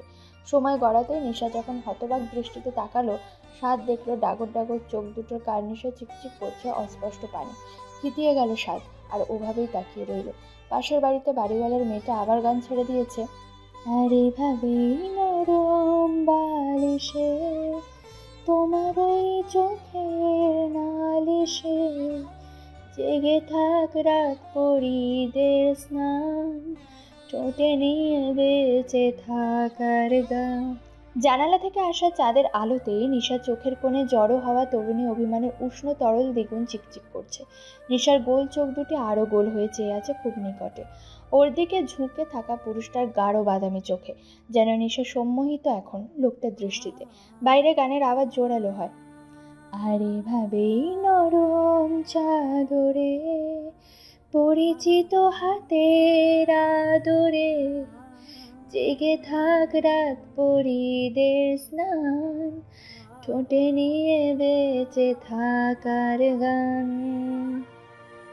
নিশা হাঁসফাঁস করে উঠতে চাইলো আচানক, হাত দুটো ছাড়াতে চাইলো, কিন্তু বুঝলো স্বাদের ইচ্ছে নেই আর ওকে ছাড়ার। স্বাদ রমণের ছটফটানি খুব বুঝলো, কবজি চেপে ধরে রেখে ঘনস্বরে বলতে লাগলো, আরও একটা তথ্য তোমাকে দেইনি নিশামণি। কি? নিশার গলা চিরে শব্দ বেরুলো, দম তো আটকে রেখেছে লোকটাই। স্বাদ সহজ ভঙ্গিতে বলে যেতে লাগলো, এভাবে যদি আমাকে কোনো কিছু এক্সপ্লেন করার কোনো সুযোগ না দিয়েই সরাসরি দোষী ভেবে নিয়ে এত বাড়াবাড়ি করা হয় না, তবে আমিও বাড়াবাড়ি করব তোমাকে সীমার মধ্যে আনতে। But you know, excess everything is bad. বাস্তবিকভাবে বোঝাবো, প্র্যাকটিক্যাল। নিশা বলে না কিছু, ওর যে শ্বাস আটকে আসছে তাও বলে না। স্বাদ ও নিমেষহীন চোখ থেকে এবার সরিয়ে নেয় দৃষ্টি। এবার তাকায় নিশার গলার কাছটায়, একটা চিকন সোনার চেইন, দুটো লাল তিল, তার কিছুটা নিচেই অপার্থিব সৌন্দর্যের ঝলকানি। রমণের গোপন সৌন্দর্যের ছলনার স্বাদ খেয়েই হারায়। খুব শান্ত ভঙ্গিতে চুমু খায় ডজনখানেক, গলায় আর একটু নিচে। খসখসে চোয়ালের পেছনে নরম ত্বক কাবু হয়। অদ্ভুত আতঙ্ক মিশ্রিত শিহরণে জমছে নিশা। হাতের মুঠি ছেড়ে দিয়ে পড়ে আছে, ফ্যালফ্যাল করে তাকিয়ে আছে সিলিংয়ের দিকে। স্বাদ কিছুক্ষণ পর মুখ তুলে বলে, আমাকে কোনো ব্যাখ্যা দেওয়ার সুযোগ না দিয়েই অবুঝের মতন বাড়াবাড়ি একটা রিয়েকশন দিলে, কামড়াকামড়ি করে এক শেষ করে দিলে। আমার মেজাজ হারাতে হলো। এই যে আমি মেজাজ হারিয়ে বাড়াবাড়ি ধরনের প্রতিশোধও নিলাম, দুটোই কি ভালো? না তো।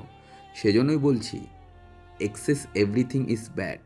যে কোনো পরিস্থিতির আগে আমাকে একটা নির্দিষ্ট সময় দিতে হবে এক্সপ্লেনেশনের। তারপর ওই হাত পা ছোড়োছড়ি, বাসনকোসন ভাঙাভাঙি করো নিশামণি। নিশা বুঝিয়ে নেয় চোখ তৎক্ষণাৎ, গুটিয়ে যায় সকল অস্থিরতা। নাসারন্ধ্র আচ্ছাদিত হয়ে আসছে খুব অদ্ভুত একটা ঘ্রাণে। সিগারেটের সাথে দামি কোনো পারফিউম মিশে এই ঘ্রাণটা তৈরি হয়েছে। নিশা এই দুনিয়ায় আছে নাকি নেই সেটাই বুঝতে চেষ্টা করছে। লোকটা কি তাকে মেরে দিল কামড়ে? ওর আত্মাকে শরীর ছেড়ে দিয়েছে? তাহলে তার এত অদ্ভুত লাগছে কেন সব? এই পেট শিরশির করা অনুভূতি ওর জীবনে এই প্রথম। এই অনুভূতি ওর ধারণা মতো জাগতিক নয়। ও হয়তো মরেই গিয়েছে কামড় খেয়ে, ভাবছে নিশা। স্বাদ কথা নামিয়ে চেয়ে রায়। ঘুরে ফিরে বেহায়া চোখ দুটো বারবার আটকে যাচ্ছে শ্বেত পদ্মের রঙের অনুরূপ দেহ সৌষ্ঠবে। স্বপ্নালো দৃষ্টি সে তার স্থির রেখে ভারী স্বরটা বলে, আরেকটা বাস্তব সত্যি কথা শুনবা নিশামণি? নিশার খুব ইচ্ছে করলো বলতে, আমার উপর থেকে সরে নাগে, কিন্তু ওর কণ্ঠে তো শব্দ নেই, শুধু স্বাদ অদ্ভুত ভঙ্গিতে হাসলো অস্পষ্ট। মুখটা আবার খানিকটা নামিয়ে নিশার কানের কাছে ধীর স্থির বলে, তুমি অনেকটাই বড়, খুব একটা ছোটও নও। নিশা কিছু বুঝলো না, জানতে চাইবে কেন এ কথা। তার আগেই গানটা আবার বেজে উঠল, আর আমি জানি জানি চোরা বালি কতখানি ঝুলেছে আমাদের রোজ। পূব পাশের খোলা জানালা দিয়ে বাড়িওয়ালা ছোট মেয়ের পোষা বিড়ালটা ঢুকলো তখন। এই কদিনেই নিশার খুব ন্যাওটা হয়েছে ওটা। আওয়াজ হতেই মনোযোগ ভাঙে স্বাদের। এবার গলা খাকারে দিয়ে শান্ত গলায় বলে, গৌরীঝর্ণা পর্যন্ত যখন এসেছি তখন খুব বাজে একটা ঘটনা ঘটেছে। আমার বাইকের সামনে একটা প্রাইভেট কারের ধাক্কায় আরেকজন বাইক আরোহীর জায়গায় গুরুতর আহত হয়। এতে প্রাইভেট কারের মালিকের কোনো দোষও ছিল না। আমার একসময়ের ক্লাসমেট সে। প্রত্যক্ষ দোষী ছিলাম বিধায় থানায় আসতে হয়েছে তার সাথে, নয়তো বেচারা খুব ফাস্ত। সুব্রতকে কল করার পরেই ফোন অফ হয়, তাই তোমাকে পাইনি, জানতেও পারিনি। নিশা শব্দ শুনতে মুখ থেকে রক্ত সরে গেল ওর, গ্লানিতে ছেয়ে গেল মন। স্বাদ উঠে বসে চুপচাপ। নিশা উঠে হাত বাড়িয়ে মেঝেতে পড়ে থাকা ওড়না টেনে তুলে চলে যায় ওয়াশরুমে। গলায় লাল লাল আভা, এক স্থানে দাঁতের চিহ্ন। নিশা আয়নার সামনে দাঁড়িয়ে নির্নিমেষ ওসব দেখে। পরপর দেয়ালে পিঠ থেকে দাঁড়িয়ে থাকে। মেয়েটা যেন সব দিক হারিয়েছে, সে আসলে জগতের ঊর্ধ্বে চলে গিয়েছে। ঠিক তখন দরজা টোকা মারে স্বাদ। নিশামণি। মৃদু কাঁপে নিশা, বুকে হাত চেপে রেখে বলে, আমি গোসল করব। নিশা নড়ে চড়ে উঠে মিনমিনি স্বরে বলল, তো আমি কি করব? আমাকে কেন বলছেন? ওয়াশরুম থেকে বের হবে না? নিশা লজ্জায় পড়ে যায়। দরজা খুলে পালায় পালায় করে ছুটে যায় বারান্দায়। স্বাদ ওকে দেখতে দেখতে টাই খুলে ফেলে, মেঝের দিকে তাকিয়ে হাসে। নিশা ঘুরে এসে নিজেকে সামলে নিয়ে মেঝেতে খাবার বেড়ে অপেক্ষা করে স্বাদের। স্বাদ সারাদিনের ক্লান্তি সাবান জলে ধুয়ে একটা ট্রাউজার পরে তোয়ালেতে মাথা মুছে নিতে নিতে আর চোখে দেখে নিশাকে। সহজ গলায় বলে, রাতে বেশি ভাত খাই না নিশামণি, সির্ফ 2 চামচ। নিশা চোখ তুলে আবার চমকায়। স্নিগ্ধ এক সৌম্য পুরুষ তার সামনে সর্বোচ্চ কমনীয় রূপে দাঁড়িয়ে। নিশার মস্তিষ্কে এই বার্তা খুব দ্রুত পৌঁছায়। পরপর চোখ নামিয়ে উঠে পাশে সরে বসে। ভাত খেতে খেতে স্বাদ ইন্টারভিউয়ের কথা, বরিশালে নাফিয়া শাহিদের বাসায় যাওয়ার কথা, শাওকের অ্যাক্সিডেন্টের কথা বলে যাচ্ছে সহজ গলায়। যেন দুজন পুরোদস্তুর সংসারী মানুষ যাদের জীবনে প্রেম সোহাগের কমতি নেই, এখন আরাম করে সাংসারিক আলাপ পাচ্ছে। কিন্তু নিশা ওসব কিছু ঠিক শুনেও শুনছিল না। ঢোক গিলতে গিলতে দেখছিল মানুষটার চওড়া বুক, কাটা দাগ রয়েছে বেশ কয়েক জায়গায়। শার্ট তখনও পরেনি শার্ট, তোয়ালেটা গলায় ঝুলিয়ে রাখা, ভেজা চুল বেয়ে টুকটুক পানি গড়িয়ে পড়ছে কপালে। খিদের তাড়াহুড়োতে স্বাদ মাথাটাও মোছেনি ঠিকভাবে। এবার নিশা নিজের কাণ্ডে নিজেই অবাক। সে এত বিশ্রী আচরণ করছে কেন? সে তো তবে রুমপাদের থেকেও খারাপ। কিন্তু নিশা উসখুস করছে। সে ওই কাটা দাগগুলো ছুঁয়ে দেখবে। হাত নিষ্পিস করছে তার। খেয়ে দেয়ে অভ্যেস মতো স্বাদ সিগারেট ধরিয়ে বারান্দায় চলে যায়, বলে যায়, আমি এত তাড়াতাড়ি ঘুমাবো না, তুমি বাতি জ্বালাতে পারো। নিশা ঘোরের রাজ্য থেকে ঝটপট বেরিয়ে প্লেট বাটি পরিষ্কার করে যেই না জিরোতে বসবে অমনি একটা অসুবিধা হলো। কিছুক্ষণ স্থির হয়ে বসে থেকে পিঠ এলিয়ে দিল দেয়ালে। ওর একটা সাংঘাতিক অসুবিধা আছে, যার নাম অ্যাজমা। নিয়মিত ইনহেলার নিতে হয়, খুব বেশি সময় থাকে না। হুট করে চলে এসে ইনহেলার পেয়ে চলে যায়, তবে স্বল্প সময়ে 12টা বাজিয়ে দেয় নিশা। আকস্মিক আক্রমণের জন্য প্রস্তুত ছিল না ও। বুকে হাত চেপে খুঁজতে লাগলো জল। পাশেই কাঁচের বোতলটা তুলতে অবশ্য পারল না। আওয়াজ তুলে পড়ে গেল হাত থেকে, কারণ নিশার হাত কাঁপছে, বুকটা ধরফর করছে সবেগে। স্বাদ শব্দ পেয়ে বারান্দা থেকে উঁকি মেরে দৃশ্যটা দেখেই থমকায়। ত্রস্ত কদমে এসে উদ্বিগ্ন স্বরে বলে, নিশামণি, কি হয়েছে? নিশার শ্বাস নেবে কি? সিগারেটের গন্ধে মূর্ছা যাচ্ছে এখন, পেট মুচড়িয়ে উঠছে। কোনো মতে বলল, ইনহেলার আমার ব্যাগে। তাজ্জব স্বাদ। মিনিট খানেক হতবিহ্বল দৃষ্টিতে মেয়েটিকে দেখেই গেল। স্বাদের নখদর্পণে থাকে মেয়েটির সব কিছু, অথচ এটা স্বাদ জানতো না। তৎক্ষণাৎ স্বাদ শ্বাস ফেলে।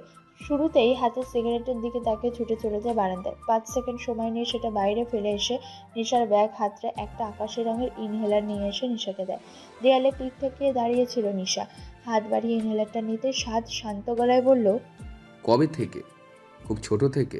ডাক্তারের কাগজপত্র আছে? নিশা জবাব দিতে পারছে না।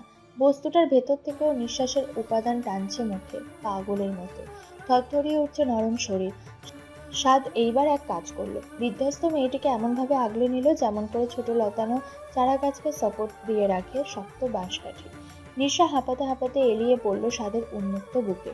মিনিট খানেক মাথা ঠেকিয়ে রেখে ক্রমশ ধাতস্থ হতে ঝাপসা চোখ দুটো তুলে স্বাদের চোখে তাকাতেই দেখলো স্বাদের দৃষ্টিতে নিদারুণ উদ্বিগ্নতা। সবটুকুই নিশার জন্য।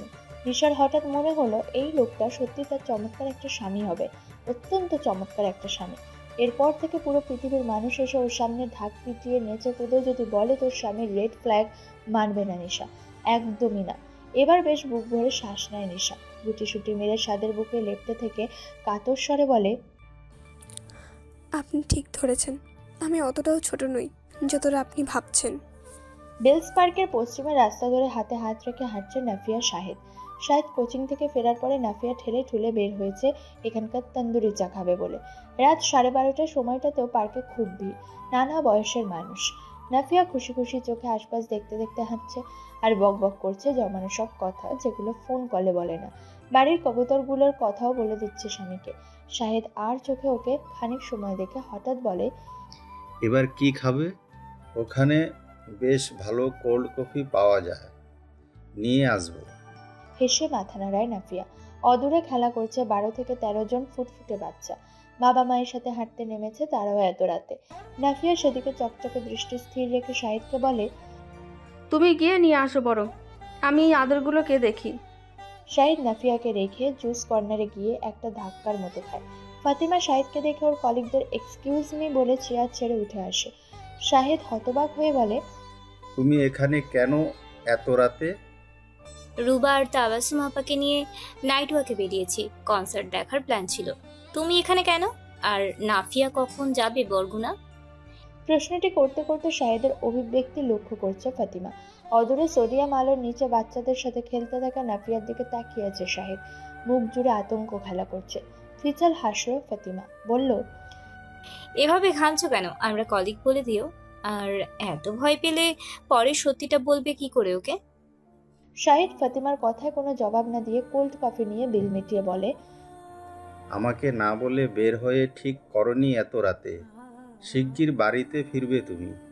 বলেই শাহিদ গিয়ে দাঁড়ায় নাফিয়ার পেছনে। বাচ্চাদের সাথে ছোটাছুটি লাগিয়ে দিয়েছে রীতিমতো। শাড়ির আঁচল কোমরে গুজে লুকোচুরি খেলছে। বাচ্চাগুলোর গার্ডিয়ানরাও বেশ উপভোগ করছে নাফিয়ার সঙ্গ। শাহিদ ওখানেই দাঁড়িয়ে থাকে, কোল্ড কফি খেতে, আর ডাকে না নাফিয়াকে। নাফিয়ার খিলখিল বাচ্চা সুলভ হাসি ওর মাথা ধরিয়ে দিয়েছে। বুকের ভেতরে দামামা পেটাচ্ছে আবার। ও চুপচাপ কোল্ড কফির ক্যান ডাস্টবিনে ফেলে নাফিয়াকে ডাকে। নাফিয়ার বাড়িতে যাব, মাথা ধরছে, চলো। পুরো রাস্তায় চিন্তিত দৃষ্টিতে নাফিয়া শাহিদকে দেখছে। এর আবার কি হলো? প্রফেসর শাহিদ তালুকদারের আজকাল ক্ষণে ক্ষণে মুড সুইং হয়। ফ্ল্যাটে ঢুকে শাহিদকে জাপটে ধরল নাফিয়া। ওর মুড ঠিক করতে বেলস পার্কের ওই বাচ্চাগুলোর গল্প করতে শুরু করলো। শাহিদের কোলে চেপে বসে দু হাতে ওর দু গাল চেপে নিজের দিকে ফিরিয়ে বলল, তারপর শোনো কি হয়েছে। আচ্ছা, পরে শুনবো, এখন ঘুমায় নাফিয়া। ক্লান্ত ছিল শাহিদের গলা। নাফিয়া অবাক হয়ে কিছুক্ষণ তাকিয়ে রইল। পরপর দুষ্টুমি ভরা হাসি দিয়ে বলল, কি ব্যাপার, তোমার এক্সের জন্য মন কেঁদে উঠলো নাকি? শাহিদ অনুভূতি শূন্য দৃষ্টিতে তাকিয়ে আছে। নাফিয়া পেট চেপে কিছুক্ষণ হেসে পরপর দুঃসাহসীর মতো শাহিদের দুগালে, ওর ঠোঁটে, ওর কপালে চুমু খেয়ে ফেলে। মজা করেছি, প্লিজ মাইন্ড করো না। আচ্ছা শোনো, সিরিয়াসলি বলছি, আমাদের দাম্পত্যটা কেমন বোবা আর পানিশে হয়ে যাচ্ছে। এর কারণ একটা বেবি নেই। আমি কাল ডাক্তারের কাছে যাব আমার চেক আপ করাতে, বুঝলে? নাফিয়া আদুরে হাতে ওর শার্টের বোতাম খুলে লোমশ বুকে ঠোঁট রেখে আদুরের স্বরে বলে, তবে হ্যাঁ, বলে দিচ্ছি আগে থেকেই, বাচ্চালে একদম যেন আমার প্রতি উদাসীন হতে না দেখি। ওদের ভালোবাসবে, তবে আমার থেকে কম। এই জীবনে কম ভুগিনি আমি। বিয়ের পর তোমার এক্স ফেক্সের চক্করে আমি দিন রাত কেঁদেছি। জায়নামাজে বসে শুধু কেঁদেই গিয়েছি। বলেছি, আল্লাহ, আমার স্বামী যেন শুধু আমাকেই ভালোবাসে, তার মন যেন ওই পরনারীর থেকে সরে আসে একেবারে। আমি আমার ভাগের ভালোবাসা, স্নেহ, অ্যাটেনশন কারো ভাগে চলে গেলে একদম সহ্য করব না, আর খুন করে দেবো। বলে দিলাম প্রফেসর। 12:30 নাগাদ অসীম তালুকদারের বকবকানি থামে। পা ভেঙে বাড়িতে ফেরা শাওকে কিছুতেই বাবাকে বিশ্বাস করাতে পারেনি তার বাইকের সামনে কুকুর পড়েছিল। অসীম তালুকদার মেনেছেন তার ছেলে মেজ ভাইয়ের মতো বখাটে স্পিডে বাইক চালাতে গিয়ে এই অঘটন ঘটিয়েছে। কথা শোনাতে ছাড়েননি। তার উপর 3 ঘন্টা শাওকে কানের পোকা বের করে শেষটায় বলেছে, যাও গিয়ে পড়তে বসো, ছাল উঠেছে, পুরুষ মানুষ হতে কিছু হয় না। বই তো আর হাত পা দিয়ে পড়বে না, পড়বে চোখ আর মাথা দিয়ে, সেটা ঠিক আছে না? শাহনাজ এসে স্বামীকে টেনে নিয়েছেন কক্ষে। শাওকে বই হাতে থমথমে মুখে ড্রয়িং রুমেই বসে আছে। এইমাত্র একটা ব্যথানাশক ক্যাপসুল গিলেছে, তাই স্থির আছে। সিমের লটকানো মুখে ছোট ভাইয়াকে বকা খেতে দেখেছে। মামাকে সেও খুব ভয় পায়। ছোট ভাইয়া আজ কিছু করেনি, তাতেই এত কথা শোনালো। এখন যদি জানতে পারে মেজ ভাইয়া আজ কোনো কারণে থানায় ছিল, তবেই সেরেছে। ঝামেলা চায় না সিমিন, তাই ওসব কথা মামার থেকে চেপে গিয়েছে। ফোন হাতে সিমিন আবার শাওকের সম্মুখে এসে বসে। ওকে সহজ করতে বলে ওঠে, ভাইয়া 2 পর্ব আপলোড দিয়েছি গল্পের, এরপর আর আগাতে পারছি না, কি লিখবো? কপাল কুঁচকে নেয় শাওকি, বিরক্ত গলায় বলে, ওই লোককে বলুন, তুই রাইটার, সব যদি আমি বলে দিই তাহলে সেটা কেমন হবে? তুমি তো শুধু আইডিয়া দেবে, লেখনি তো আমার। প্লিজ বলো কি লিখবো। নায়ক নায়িকার এরপরে দেখা কোথায় হয়? শাওকি চুপ হয়ে যায়। খানিক বাদে বলে, তুই শিওর এই নার্সিং পড়ুয়া কালো মেয়েটিকেই গল্পের নায়কের নায়িকা বানাবি? পাঠকরা আগ্রহ পাচ্ছে।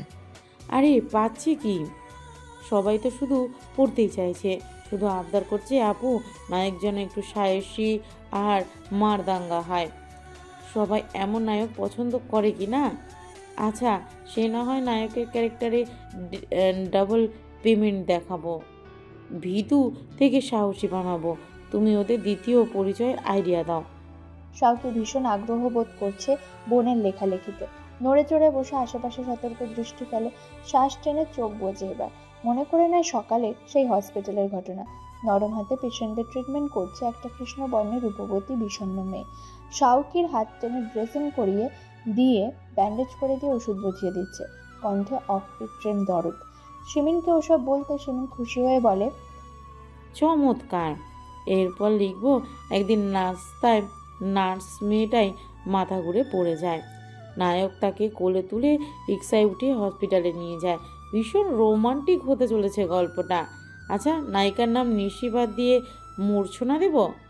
পাগল তুই। আচ্ছা, দেব না।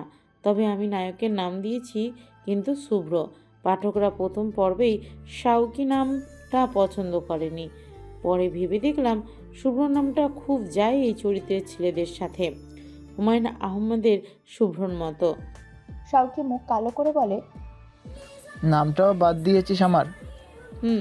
পাঠক নিচ্ছে না তো। আচ্ছা, পাঠক যদি আমার ভীতু ভীতু চরিত্র না পছন্দ করে, তবে এন্ডে আবার আমাকেই টপকে দিস না, মেরে দিস না শুভ্রকে। না না, তা দেব না। আমি যাই লিখি গিয়ে, রাত 1টার মধ্যে নেক্সট পর্ব আপলোড দিতে হবে। বাই। সিমিন চলে যায়। ও ঘর থেকে তখন আবার খেকিয়ে ওঠেন অসীম তালুকদার। বলছি, সিমিনের কাছ থেকে কি তুমি পড়া বুঝে নিচ্ছ? এত কিসের গুজুর গুজুর ফুসুর ফুসুর? মূর্ছনা বই হাতে উপর হয়েছিল তখন। 2 কাপ কড়া লিকার খেয়ে শরীরকে বুঝিয়ে নিয়েছে আজ সারা রাত জাগবে। প্রচুর পড়া জমে আছে। বড় ম্যাডামকে ঠান্ডা রাখতে তাকে বাড়তি তেল মালিশ দিতে গিয়ে পড়া হয়ে ওঠে না ঠিকঠাক। এমন সময় শুক্তি এলো। ওর অভ্যেস মতো দরজা প্রায় ভেঙে ভেতরে ঢুকলো। হাঁপাতে হাঁপাতে বলল, মূর্ছনা, কাহিনী ঘটে গিয়েছে ভাই। উঠে বসো মূর্ছনা। চোখ থেকে রিডিং চশমা খুলে অবাক গলায় বলল, রাতে 2টোর সময় কি কাহিনী ঘটলো আবার? শুক্তি ওর পাশে বসে ফোনটা উঁচু করে ধরে রেখে ব্যস্ত গলায় বলে, ঘটেছে এই ফোনে। বলেছিলাম না লেখিকা সারা সুলতান একটা গল্প নতুন শুরু করেছেন। বলেছিলাম না লেখিকা সারাহা সুলতানা একটা নতুন গল্প শুরু করেছেন।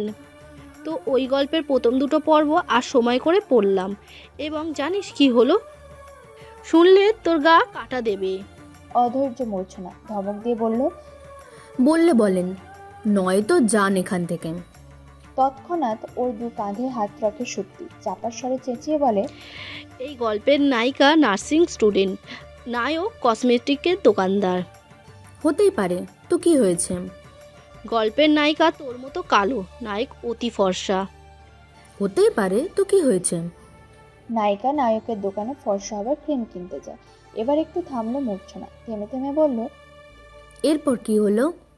শুক্তি উত্তেজিত হয়ে বলে, তারপর তাদের মাঝে সেইটাই হয়েছে যেটা সেদিন তোর আর ওই কসমেটিক্সের দোকানদারের মধ্যে হয়েছে। তর্ক হয়েছে, বলিস না এসে সেই দিন। মূর্ছনা অবাক চোখে কিছুক্ষণ তাকিয়ে থাকে, পরপর বলে, এমন তো হতেই পারে, তো কি হয়েছে? 3য় পর্বে না হয় বাইক অ্যাক্সিডেন্ট করে হসপিটালে নিয়ে এসে কালো নায়িকার কাছ থেকে ট্রিটমেন্ট নিয়েছে। কালো নায়িকাকে নাকি লাজুক লতার মতো বলেছে। প্লিজ ট্রিটমেন্টের নামে আমার পা ছুবেন না। মূর্ছনার চোখ থেকে বিশ্বাস সরে না। শুক্তি বেশ গম্ভীর ভঙ্গিতে ওর কাজ ঘেঁষে বলে, এতটাও কাকতালীয় হয়? সংলাপ থেকে শুরু করে ঘটনা প্রবাহ, স্থানের বর্ণনা সব মিলেছে রে। শুধু বড়গুনার স্থানে খুলনা বসিয়ে দিয়েছে। মূর্ছনা বিস্মিত ভঙ্গিতেই মাথা নেড়ে বলে, এরপর জানতে তো পরের পর্বে পড়তে হবে। অদ্ভুত লাগছে মূর্ছনার। বলল, গল্পের নাম কি? গল্পের নাম শ্রাবণের মেঘগুলো জড়ো হলো আকাশে। নাম শুভ্র নায়িকা নিশি। মূর্ছনা শুক্তির কথার সত্যতা যাচাই করতে নিজেই পর্ব 3টে পড়ল। পড়ার শেষে চুপ করে বসে থাকলো। খানিক বাদে বলল, লেখিকা কোথাকার? তা তো জানি না। আচ্ছা, তুমি আমাকে গল্পের লিঙ্কটা দাও, এই গল্পটা আমি পড়বো এখন থেকে।